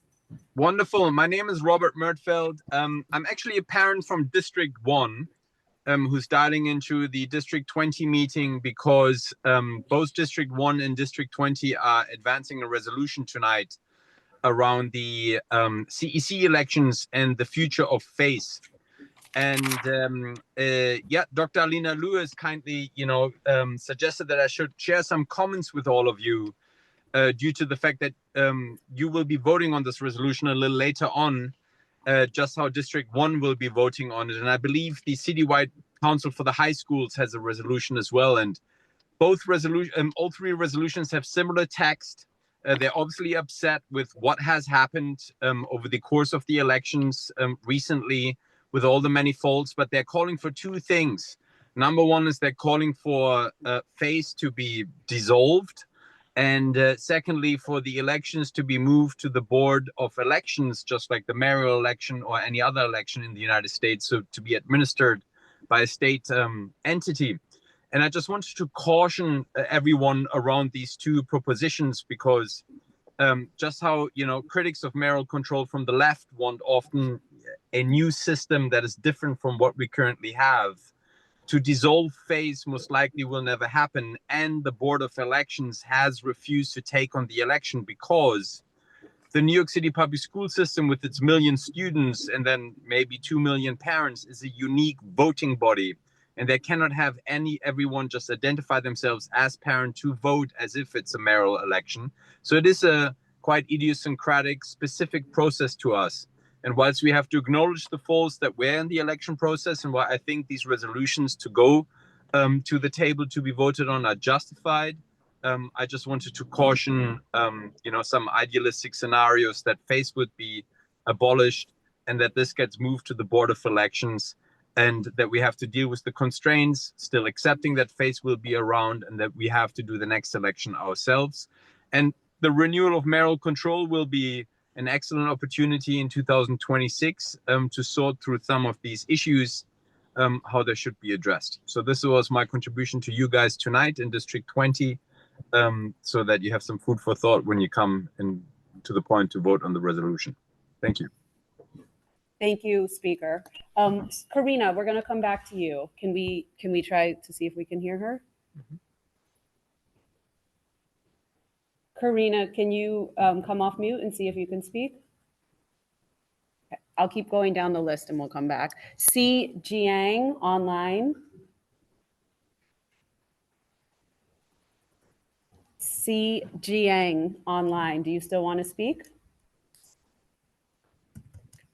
All right, I'm going to keep going down and I'll come circle back. Ying Jiang. These may be folks that signed up earlier. They're still here. None of them Yeah, are responding. Yeah, I see they're them. just not responding. Yeah. Okay. Okay. Well, we'll come back. Anna Quirino. Anna, are you there? She's also here. She's in the meeting. Okay.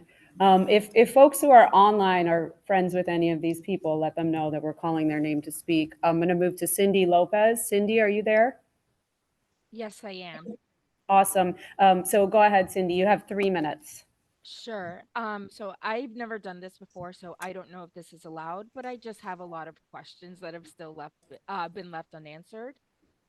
So since Dr. Preto is at this meeting, I would like to ask him if he has viewed these two meetings that he keeps referring to. I made the links available. They've been posted on YouTube. It doesn't seem like he has viewed them, since he is saying that our questions were answered when they clearly weren't. So I would like to know that, if he does have a chance to answer. I also like to know his thoughts on those meetings, because they don't seem to be coinciding with what the parents actually walked away from those meetings thinking. So I would like to know, why were parents not notified about hazardous conditions and potential asbestos exposure? Did Ms. Colkin inform DSF regarding hazardous classroom conditions? Because that was a back and forth between them, while DSF had to be the one to make the decision, but then who would be the one to notify them? That was left completely unclear. It was just a constant passing of the buck between SCA, DSF, and Ms. Colkin. Complete waste of time. Also, were you aware that at neither of these meetings were translators made available? And the second meeting, actually, where DSF finally showed up, it was scheduled at 2:00, which is right at the time when parents are waiting to pick up their children.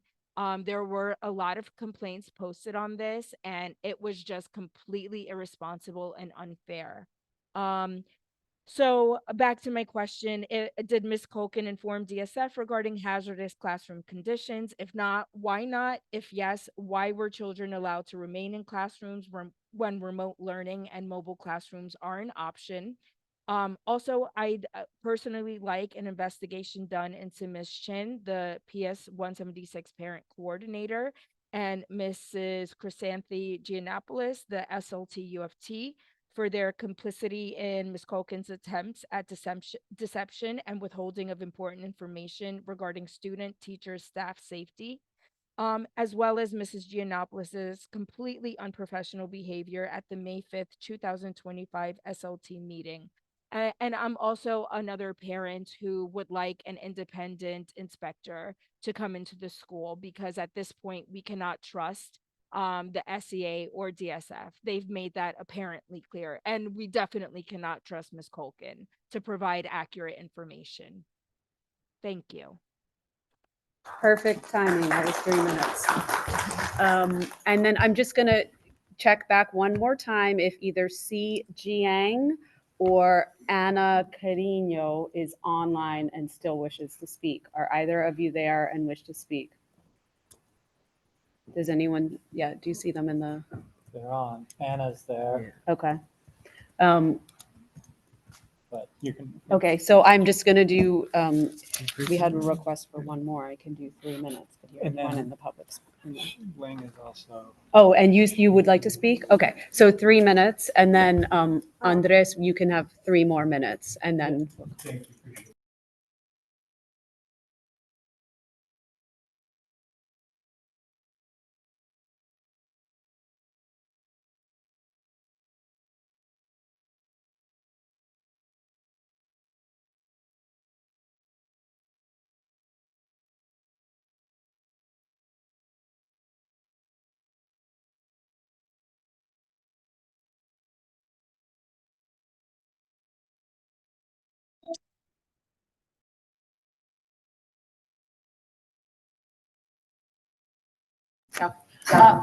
Good evening.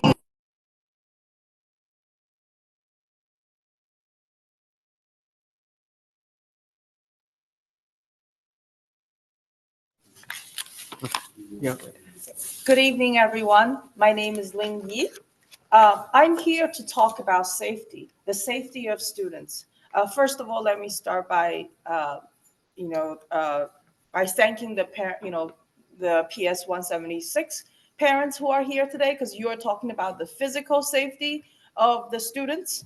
I'm in support. We need to guarantee the safety of our children. I'm a PS 20. I'm a CEC 20 parent myself, but I'm here to talk about safety, the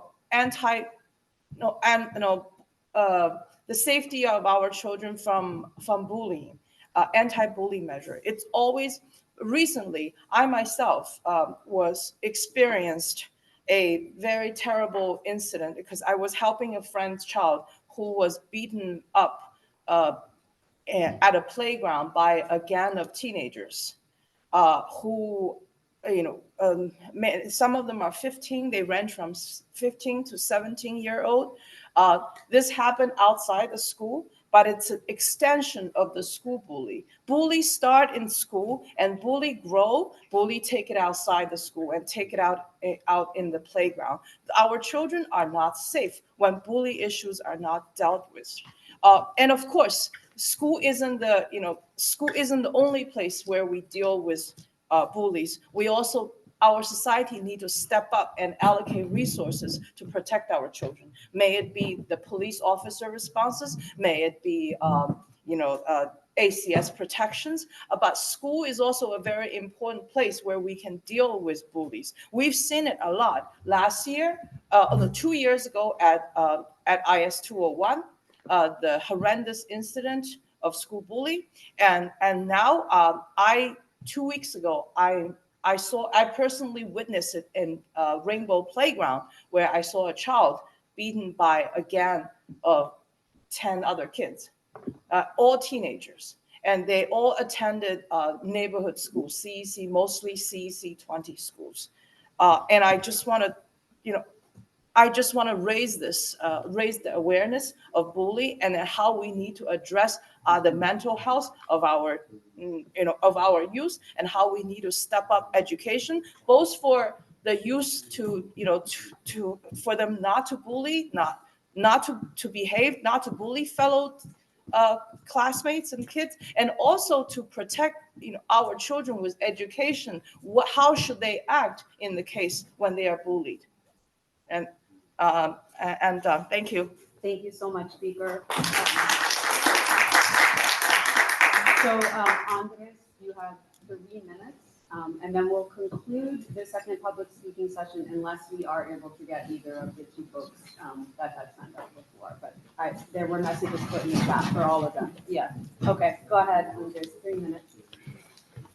As you all know, my name is Andres Juarez, former Title I PAC chairperson for PS 176. I just want to quickly address a couple of the items that Dr. Preto has mentioned. Number one, documentation has been provided. However, this very morning, I have emailed Dr. Preto and many other members of the SCA, DSF, telling them that documentation is incomplete. So again, this whole mentioning about the documentation has been provided, well, in fact, it's incomplete.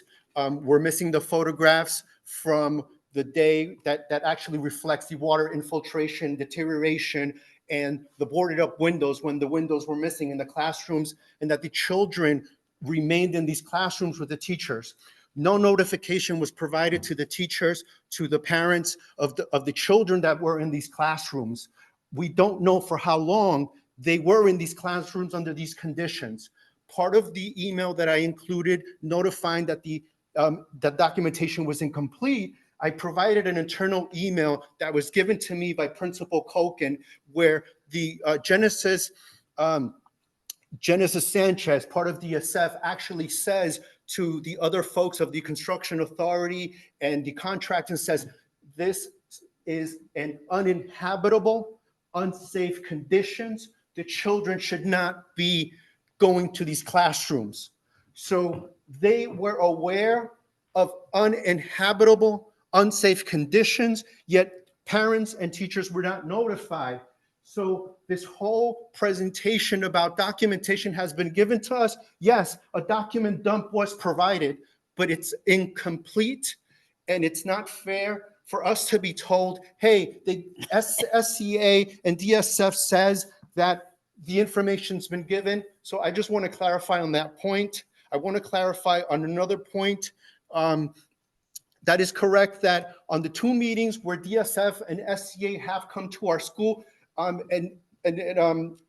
Michael, you put it correctly, it's all being reactive, because if it had not been for me, none of the parents or the teachers would know of the situation. Again, I am the former Title I PAC chairperson. I sat on the SLT. I've been a member of the SLT for 3 years and 2 years as the Title I PAC chairperson. And the principal, Miss Elizabeth Koken, wanted to keep this internally and not release the information to the parents. She willingly wanted to keep it a secret. I could not be complicit with that. I resigned from my position, and I made it my job to blow the whistle on this whole situation. And I'm the person, I've been dealing with this situation since March 7. That was the SLT meeting. So we're now going on to 2 months into the situation. I have plenty of more information. I'm willing to share it with everyone here, including the CEC 20. President Steve Stowe, to answer your question about the 18 emergency asbestos abatement notifications, we did not know about them whatsoever until SCA mentioned them on May 2nd during that first meeting. Thank you for giving me the time. Of course. There's one last person I saw asking to speak online, and that was Nicole. Nicole, do you still wish, Nicole Palma, do you still wish to speak?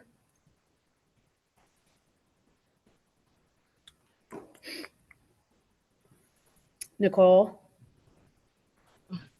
Yes, I do. I do. Okay. You have 3 minutes, Nicole.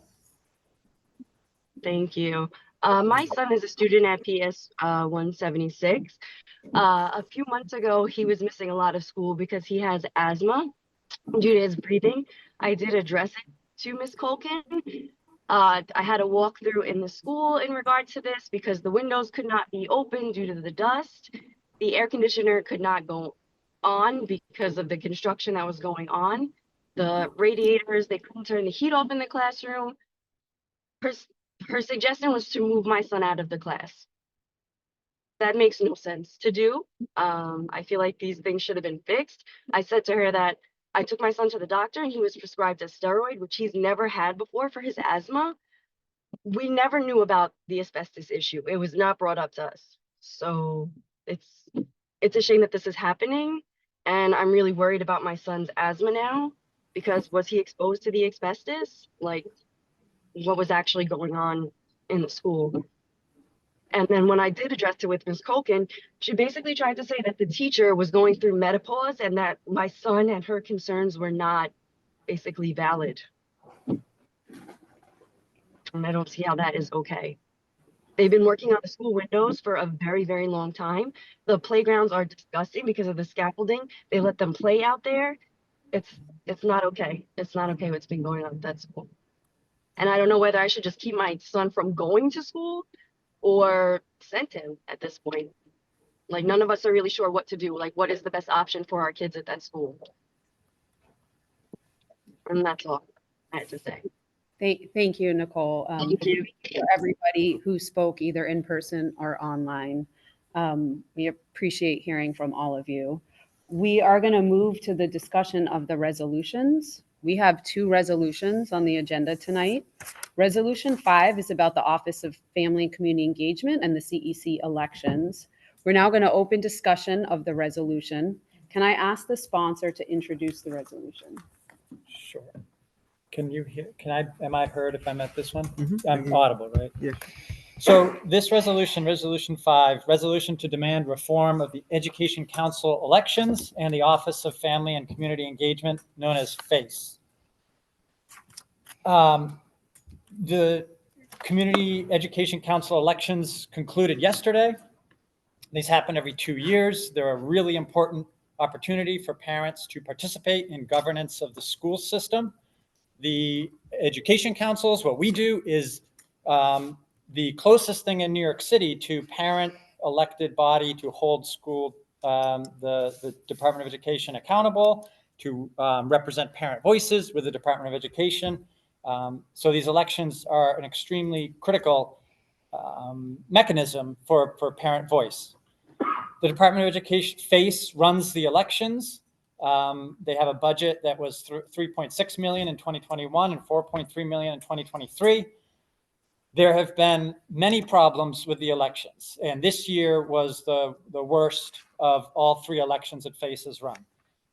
It starts with very poor planning. They had a working group to discuss improvements to the process. That working group only launched in December, 1 month before the application period started.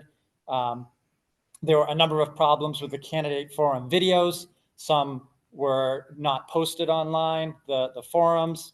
Others were posted and taken off in ways that were unfair to other candidates who didn't have as much exposure. There was a candidate who was allowed to participate in the forum twice.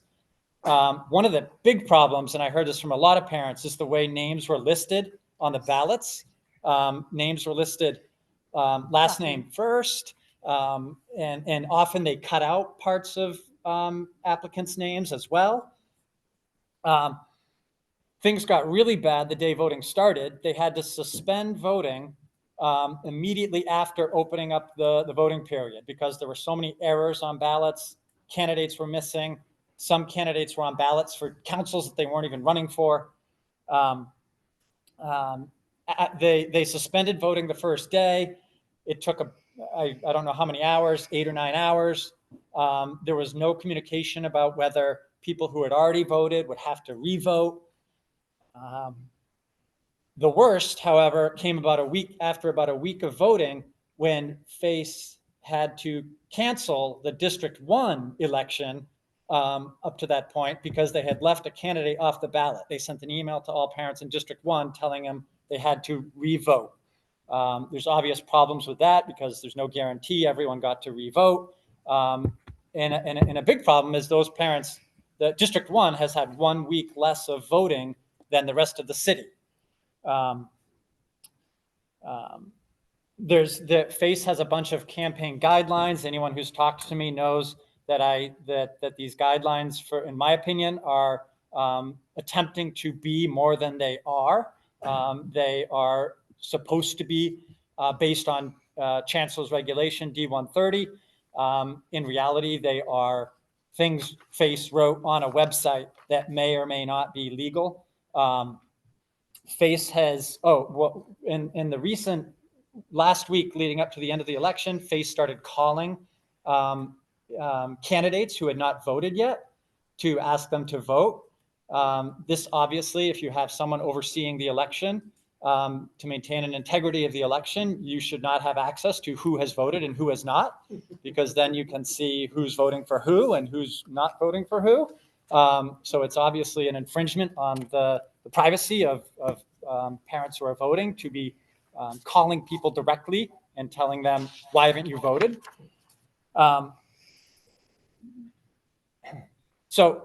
then a final really important point here is the purpose of CECs and in education councils is to provide some measure of parent governance in the system. And I think a really important example of that is here tonight. We've had, a school, a lot of parents from one school.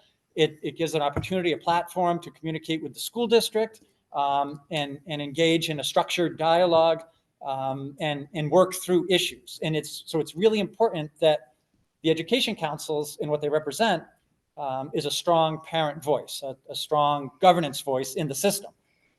There's an inherent conflict of interest if you have the Department of Education overseeing the election for these councils. And that ultimately is the main driver for the first recommendation, which is move the elections out of the Department of Education, away from FACE, and have it be run by the New York City Board of Elections. I'm under no illusions that the Board of Elections is perfect, but you will remove that major conflict of interest, having the Department of Education oversee the election for a body that's supposed to provide some measure of accountability for them. And then some secondary recommendations in this resolution. If the elections stay with FACE in the Department of Ed, we need leadership change at FACE. We need individuals leading FACE who, frankly, have demonstrated skill and experience at managing organizations and conducting elections. We'd ask that the Department of Education audit the votes this year, given all the irregularities that have occurred. We also ask the Department of Education to review the prior two elections in 2021 and 2023 when considering reforms of the process. And we'd like this resolution to be sent to all of our elected officials. This is a state law that governs all this, so we will need action at the state level if that's to change. And we're hoping that combined with other CECs, both tonight and in the future, that we can get a strong wave of support for this reform. So that's the resolution, and I hope you will all support it. Thank you, Steve. And just to remind folks online, the text of the resolution is in the chat. So I'm going to open it up for council members. Do folks want to comment on the resolution? Go ahead, Tamara. I put a comment already on it. The part where it says that, they were calling people about voting. I voted and they were calling me. So I was still getting calls even after I vote. So I don't think that's accurate, because I know other parents that voted and they were getting calls too. So I just think that statement is not accurate, and I don't think it should be here, because it's misinformation a little bit, because it doesn't represent everybody that was, getting contacted about voting. Me and my husband will vote. We voted like weeks ago. Right. You know what I mean? So, and Tamara, I just wanted to, the people who got called that hadn't voted, they were being asked, why haven't you voted? So they were actively looking at their votes and then speaking to them on the phone and saying, why haven't you voted? So what you're saying is true. They might have been calling other people too, But the point is they know who had voted. Or were they targeting specific districts in general? Or like how was that? That makes no sense. Like, how would they know who voted? What's that? That's, okay, that's weird. I just think it's really important that the faces overseeing the election, they shouldn't be going and looking at who's voted for what before the election's over. I think it's very inappropriate. Like, I do agree that something needs to be done. There is definitely a better way to do it. I do also agree that there needs to be somebody that's not part of FACE doing it, like an independent person, and not part of DOE doing it, because we need some bias just in general, because there's a lot of rules that were given when it came to being a candidate that a lot of people weren't following. And 100%. there were people last year that were going in front of schools and handing out flyers, and they weren't allowed on school grounds. And when FACE was notified, they weren't disqualified. And it literally said that they should have been disqualified. None of that happened. And I think there need to be clear-cut guidelines that's fair for everybody across the board in general, because you can't have where one group gets to do whatever they want and everybody else is paying the price for that. That's a little bit unfair. And there does need to be change. I 100% agree with that. And it needs to be way better than what's happening, because as of now, we don't even know if the amount of people, if there was an increase in voting this year from last year, or if it was a decrease. And that's something that needs to be done, because the just everything that goes around with this process is done too last minute. You shouldn't be doing this stuff the year that you're supposed to vote, the year that you gotta have candidates. This should be done the year before. You need to get the momentum. You need to explain to parents why these elections are important, and they don't understand, because as you can see, there's not many people that are coming to these meetings. They're mostly online. And we need to do a better job, especially for our immigrant community, because they don't know what these elections do. They don't know the voice that they can have in these elections. And they need to know, because they need to be running too, alongside everybody else. There's I a just couple wanna- things I want to say. Can I make one comment? Yeah. It was something Tamara raised earlier and something Robert raised. I just want to point out this resolution, I removed the line about dissolving FACE. You had said that, Tamara, and then Yeah. Robert said that too. That's not in our resolution. Yeah. So, I think this is a really important conversation. I think that all of this reveals like very deep flaws in the school governance structure, and in the case of New York City, a very deep lack of regard for actual parent involvement and parent power. And there are no other districts that I know of where the school system runs its own elections. So the CECs and school boards in general are supposed to serve as a check on the power of the school system. So we have a case here where the system is running its own election. To me, that shows just how little they care about parents having actual power. And even the constitution of the CEC itself, which was supposed to be a bone to parent power, is very limited. This body is extremely limited in what it can do. Tamara is totally right about the unclear guidelines. A lot of us on this council were candidates, or I guess are candidates, and it is incredibly confusing. I was texting people all the time, am I allowed to do this? Am I not allowed to do that? Like, that is just not a way to manage an election.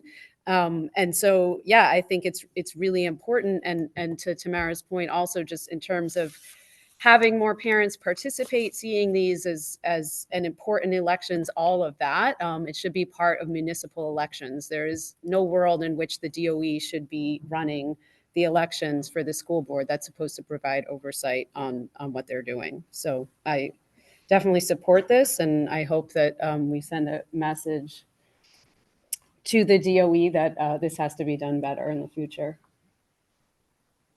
Yeah, Kevin, go ahead. Well, before the meeting, I was more like, issues with this election. But now, as you guys have mentioned, DOE is running its own election, which is really a conflict of interest, and it makes more sense now. It should be moved to the election board rather than by FACE.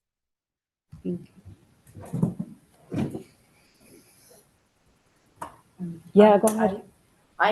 I like this resolution, but I don't feel like the Board of Elections should be taking over because of the parents that do try to run for CEC. We're not politicians, and I really feel like the politics should be kept out of CEC voting.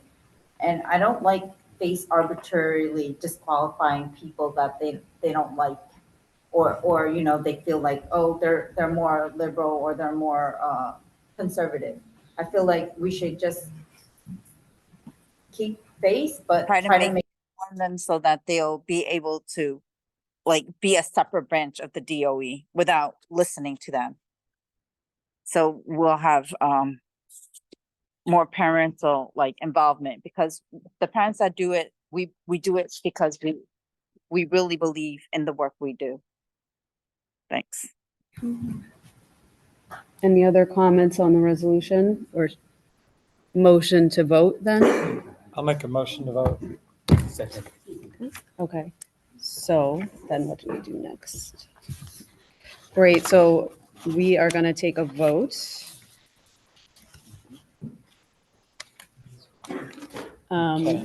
Great, so we will now hold a vote on the resolution itself. So this is Resolution 5. Kevin, can you take a roll call vote, please? Sure. We're taking a roll call to vote on the Resolution resolution. 5. Steve Stowe? I vote yes, approve the resolution. Okay. John? I'm sorry. Okay. Elizabeth? Yes. Kevin, yes. Mei Fan? Yes. Wei Ming? Yes. Okay. Yan Qing? Yes. Arena? Yes. Sabrina? Is she here? I'm not sure if she's here. Okay. Absent. Maya? Yes. She said yes. She said yes? Okay, Yes. thank you. Tamara? Yes. Okay, thank you. Fabiola? I vote yes. Thank you. So we have 1, 6, 7, 8, 9, 10, 11 yes, 1 absent. It's Thank you, passed. Kevin. Thank you. Great. So we're going to move on to the discussion of the other resolution, the second one, which is titled Resolution 6. And that is a resolution urging the inclusion of state test scores in admissions for screened, well, this says New York City, but this is District 20, is it not? No, this is saying for the whole city. Okay. So can the sponsor please introduce the? Yep. Actually, I bring up this resolution just because, first of all, it was in the past, we have been always considering state test in the middle school admission, especially for the screened program. But now since the COVID, due to the COVID, it was dropped off. And now the COVID is now gone, I think we should bring it back. More importantly, we see that most of the, we in the past few years, we have realized what is missing when we don't consider the standard test scores. And then the students also did not receive the appropriate education because teacher is not aware of their where they are in their academic. So that's why I would like to bring this back. Okay. So I'll invite people for comments on this resolution. Yeah, go ahead. Yeah, I support this resolution. And I think it's really pretty striking what's happened. And I want to encourage everyone on the council to support it, and especially everyone who might in the past not have been aligned with this kind of resolution, just to hear I think it's really important to hear what's coming out of our colleges and universities in the last few years. And there's a section in this resolution that takes direct quotes from these institutions. And these are just 3, but there's dozens of them that have started to go back to including standardized tests like the ACC in their admissions, like the SAT or the ACT in their admissions process. For example, at Yale, it's the part of the quote from the Yale University. We found that standardized tests are especially valuable for students attending high schools with fewer academic resources and fewer college prep courses. At MIT, they said that standardized exams are most helpful for assisting the admissions office in identifying socioeconomically disadvantaged students. At Dartmouth, they said test scores are an especially valuable tool to identify high-achieving applicants from low and middle-income backgrounds who are first-generation college-bound, as well as students from urban and rural backgrounds. So I just want to, in addition to those of us who are generally supportive of using tests and admissions, I just want to make a kind of a direct appeal to those who might be more cautious on it and sort of, appreciate what's being said about the ability of a standardized assessment to cut across, challenges in life and different backgrounds, different pathways, and add a consistent type of indicator in the admission process. And I strongly believe we should, as a city, we should incorporate that into the middle school for screened middle schools. And that's an important point here, is that this is only for the screened middle schools. We'll continue to have our, a whole host of schools zoned and otherwise. So that's the point I'll just make on the resolution. Okay, I have a lot of thoughts, but I think that there's a lot of sort of some flawed logic in here. And first of all, I don't understand why, without having any data, this only, so if you think about District 20, we just heard the data from Superintendent Preto about the screen program. If we don't know how middle schools have been working with a different screen, and we haven't collected data to see how many kids have gotten access, how are they doing, I don't understand why we would change course without collecting a lot of data to see if it's going well. I think in a place like 20, we heard Dr. Preto say before that not having the test has increased access to screen middle schools for our kids in 20. And if I am correct, that is what a lot of people seem to want in the district. So I'm confused why then we'd be advocating for a policy that might reduce access to the very programs that, as far as I understand, 2 years ago, everyone on this panel fought to bring back. So I think there's so many more questions that would need to be answered about this before we said this is a good idea. And there's just like no data to support that this would be a good thing for the kids. I think this assumption in here about the helping low SES kids, you can find all kinds of data that shows how it also decreases access for those same kids. And the examples that Steve shared are assuming the kids compared to, that's assuming that you're taking low SES kids compared to kids of higher SES. But again, if you took a district like 20, I think instituting this would decrease access to screens. And again, the numbers we saw before show that we have more kids in screen programs now in District 20. So I would be really cautious. And I do think that from what I gather from everyone here and what I have heard, that parents want access to screen programs. So I'm confused why the same parents who would want that would also potentially institute an admission policy that would decrease the access that everyone just fought to get back. So it really doesn't make a lot of sense to me.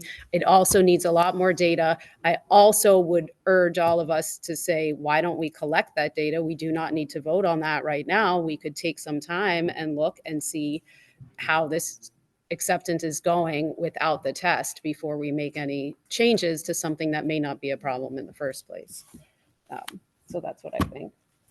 Yes, Kevin, go ahead. And then, yeah, Kevin, and then Fabiola.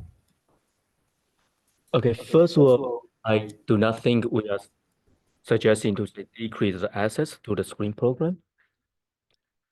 Well, what we are asking over here is when we are doing today, we are doing an outline for the screen program. And what I'm asking over here is to consider this state test score as part of the grading for the students, because today we are taking this. One of the big drawback for the current system is we are taking the grade from the report card given by the teacher.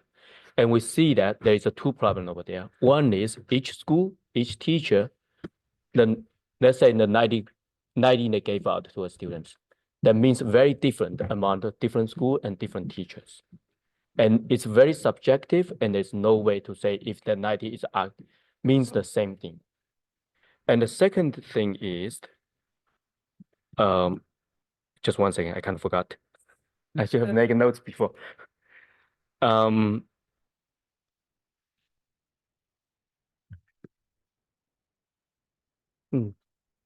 I'll forget it. I'll come back later on that. Yeah. Alina, that we need, this was brought to us in a short period of time. We need to do our own research. We need more time, and we need better numbers before we create something else that it might not be beneficial for our students in District 20. And also to give parents to understand this language and the data here in this resolution. And as, May I as a speak with parent Bo? that has been in this district for a number of years, the fact that we have more better understanding how superintendent's program works now under Dr. Perdo than before makes a big difference. Because before, every school was doing their own thing. They were doing their own thing. So like, and a lot of times it didn't make sense to the many parents that were part of these school communities. So the fact that we actually have something more comprehensive that is explained and the parents understand is way better now. So, and the fact that we actually have more programs says something, you know what I mean? And you're right, we don't have the data to back any of this up. Unlike hearing from MIT, that's great. But like, we need to find out the data in our own district to figure out what works for our kids and our students here so that we can better prepare them for when they get to high school and when they get to college. And until we have that data, I don't think this information in this resolution has what we need to even put this forth right now. I'm sorry, but I don't. So I will have to agree with you. We need more data. Sorry, may I speak? Do you hear me, That Steve? Maya Rosenblatt from the council wants to speak, and she's online. Maya, go ahead. Do you guys hear me? We can hear you just fine. Okay, thank you.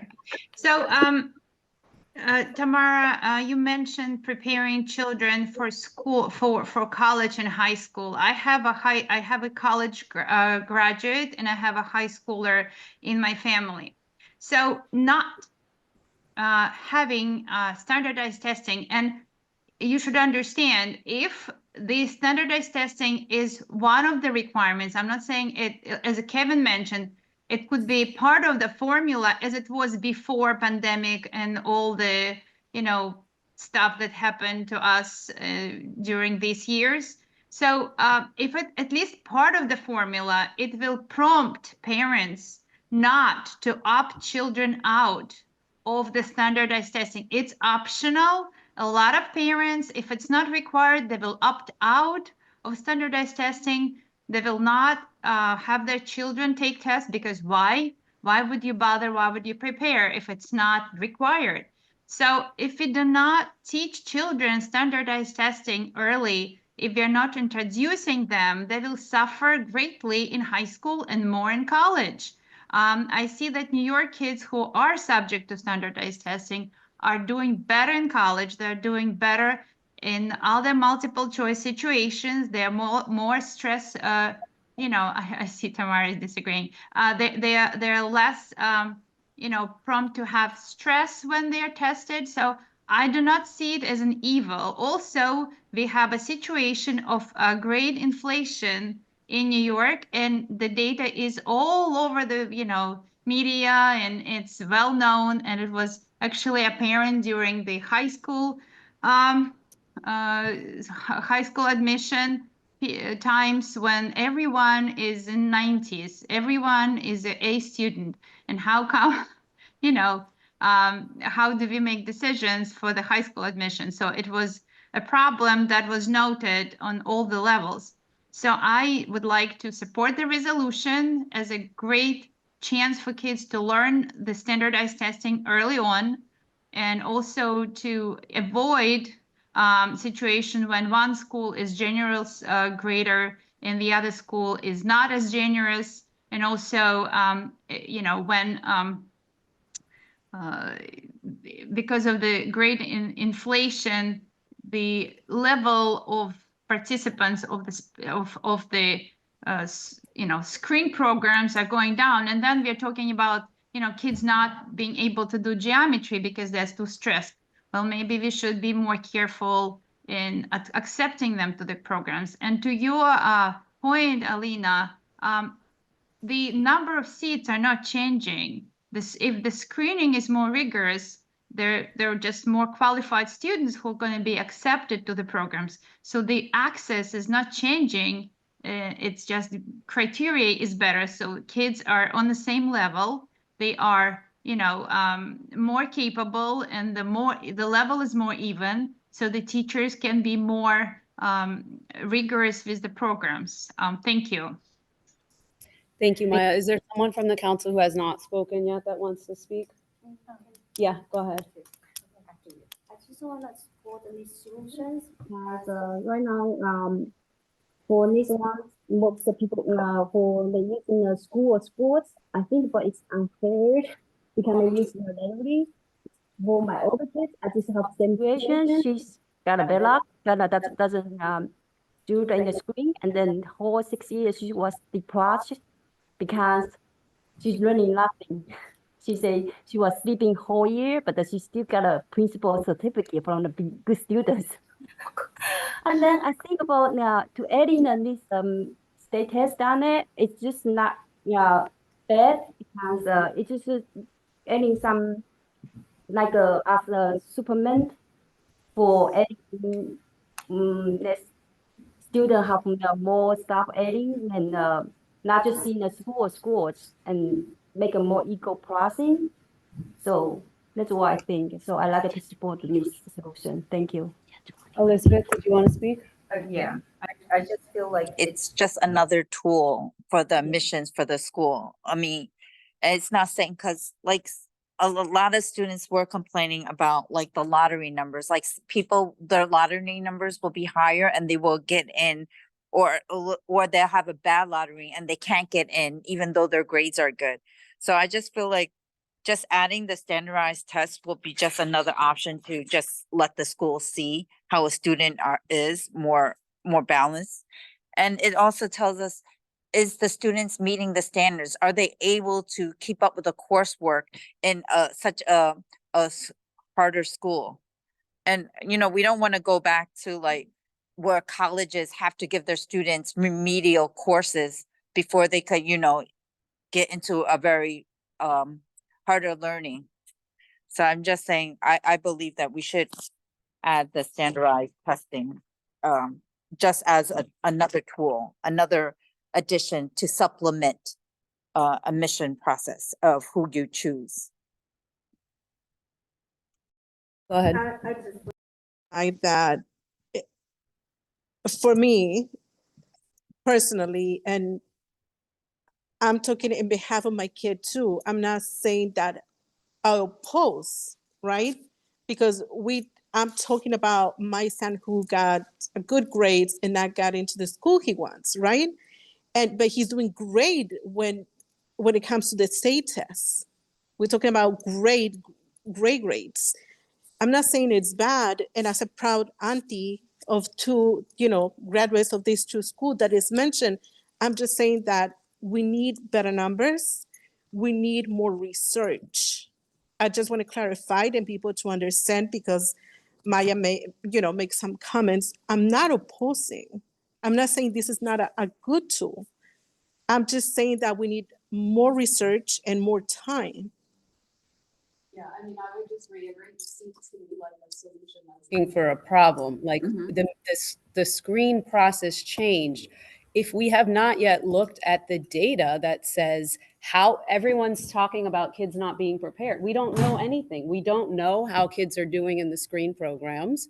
We don't know how many got in. We don't know what the access is like. We don't know who they are. I don't understand why we'd be talking about fixing something that we haven't even diagnosed has a problem.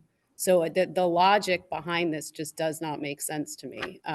And I will go back to its effect on District 20, and I'll say that again very clearly. This, to me, looks like a district that wants more screen programs. Kids are interested in screen programs, so are parents. Go back to the numbers that the superintendent shared before. The change to the admissions represented, he said, more access to screen programs for families.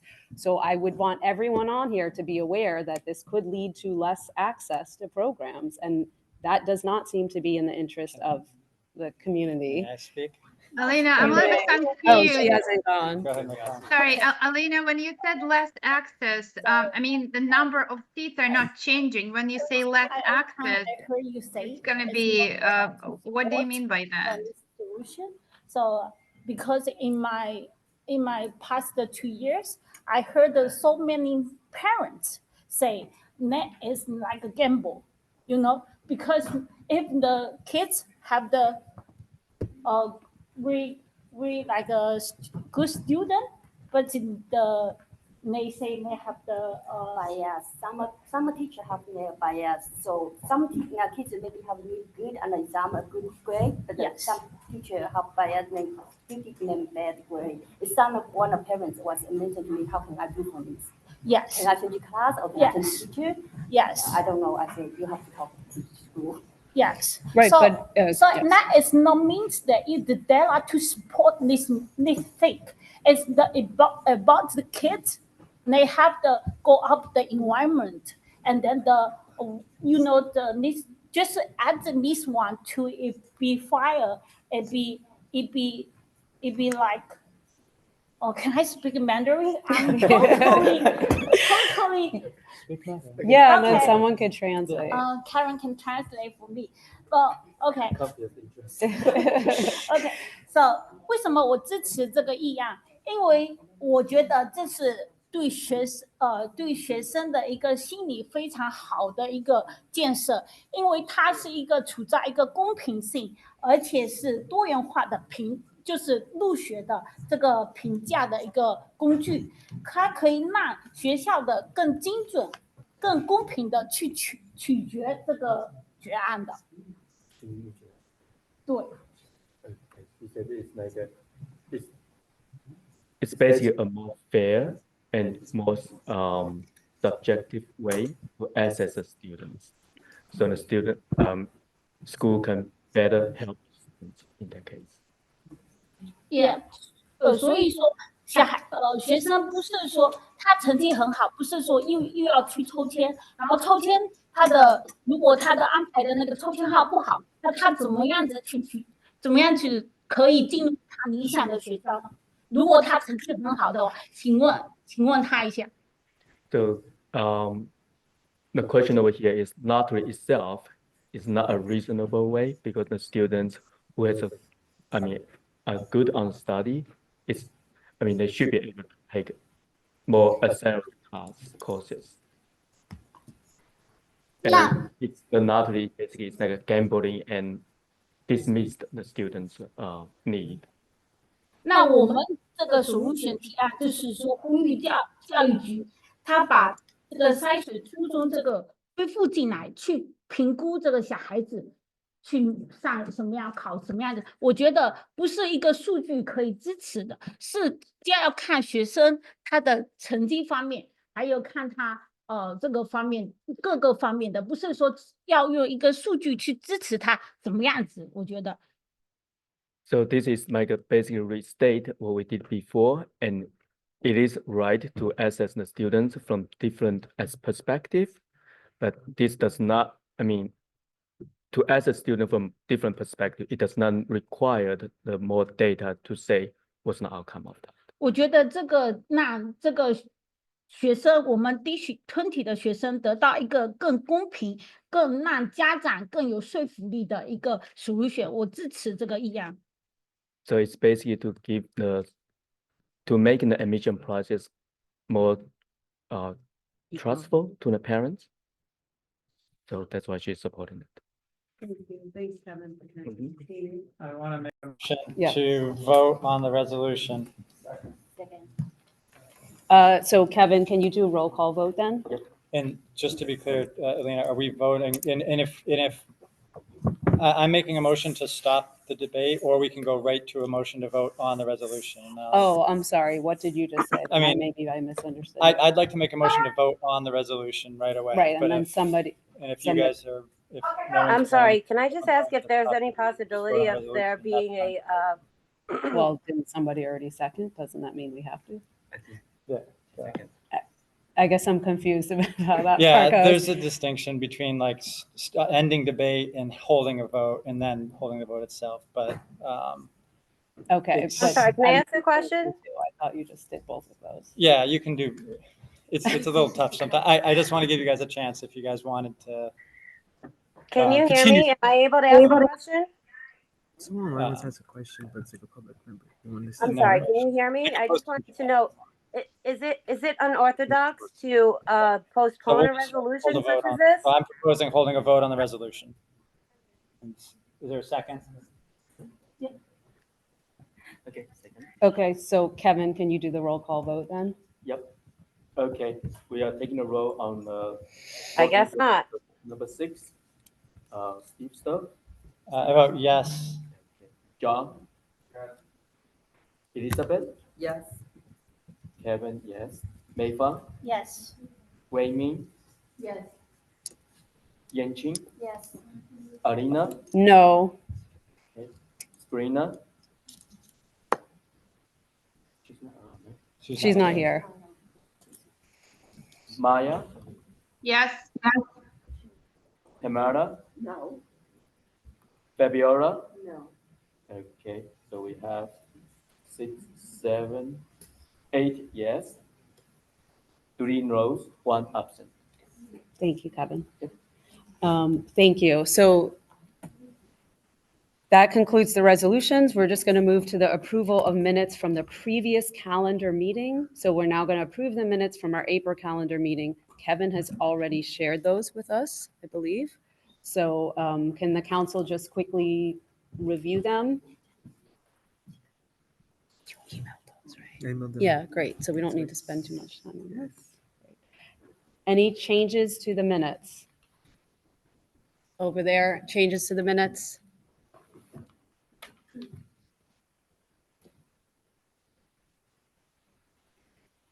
Okay, if there are no changes, then the minutes are approved. This concludes the May 2025 calendar meeting. Can I get a motion to adjourn? Emotion. Can I get a second? Second. Thank you. All in favor, say aye. Aye. Great, meeting adjourned. That was long, so let's take a quick break before the business meeting.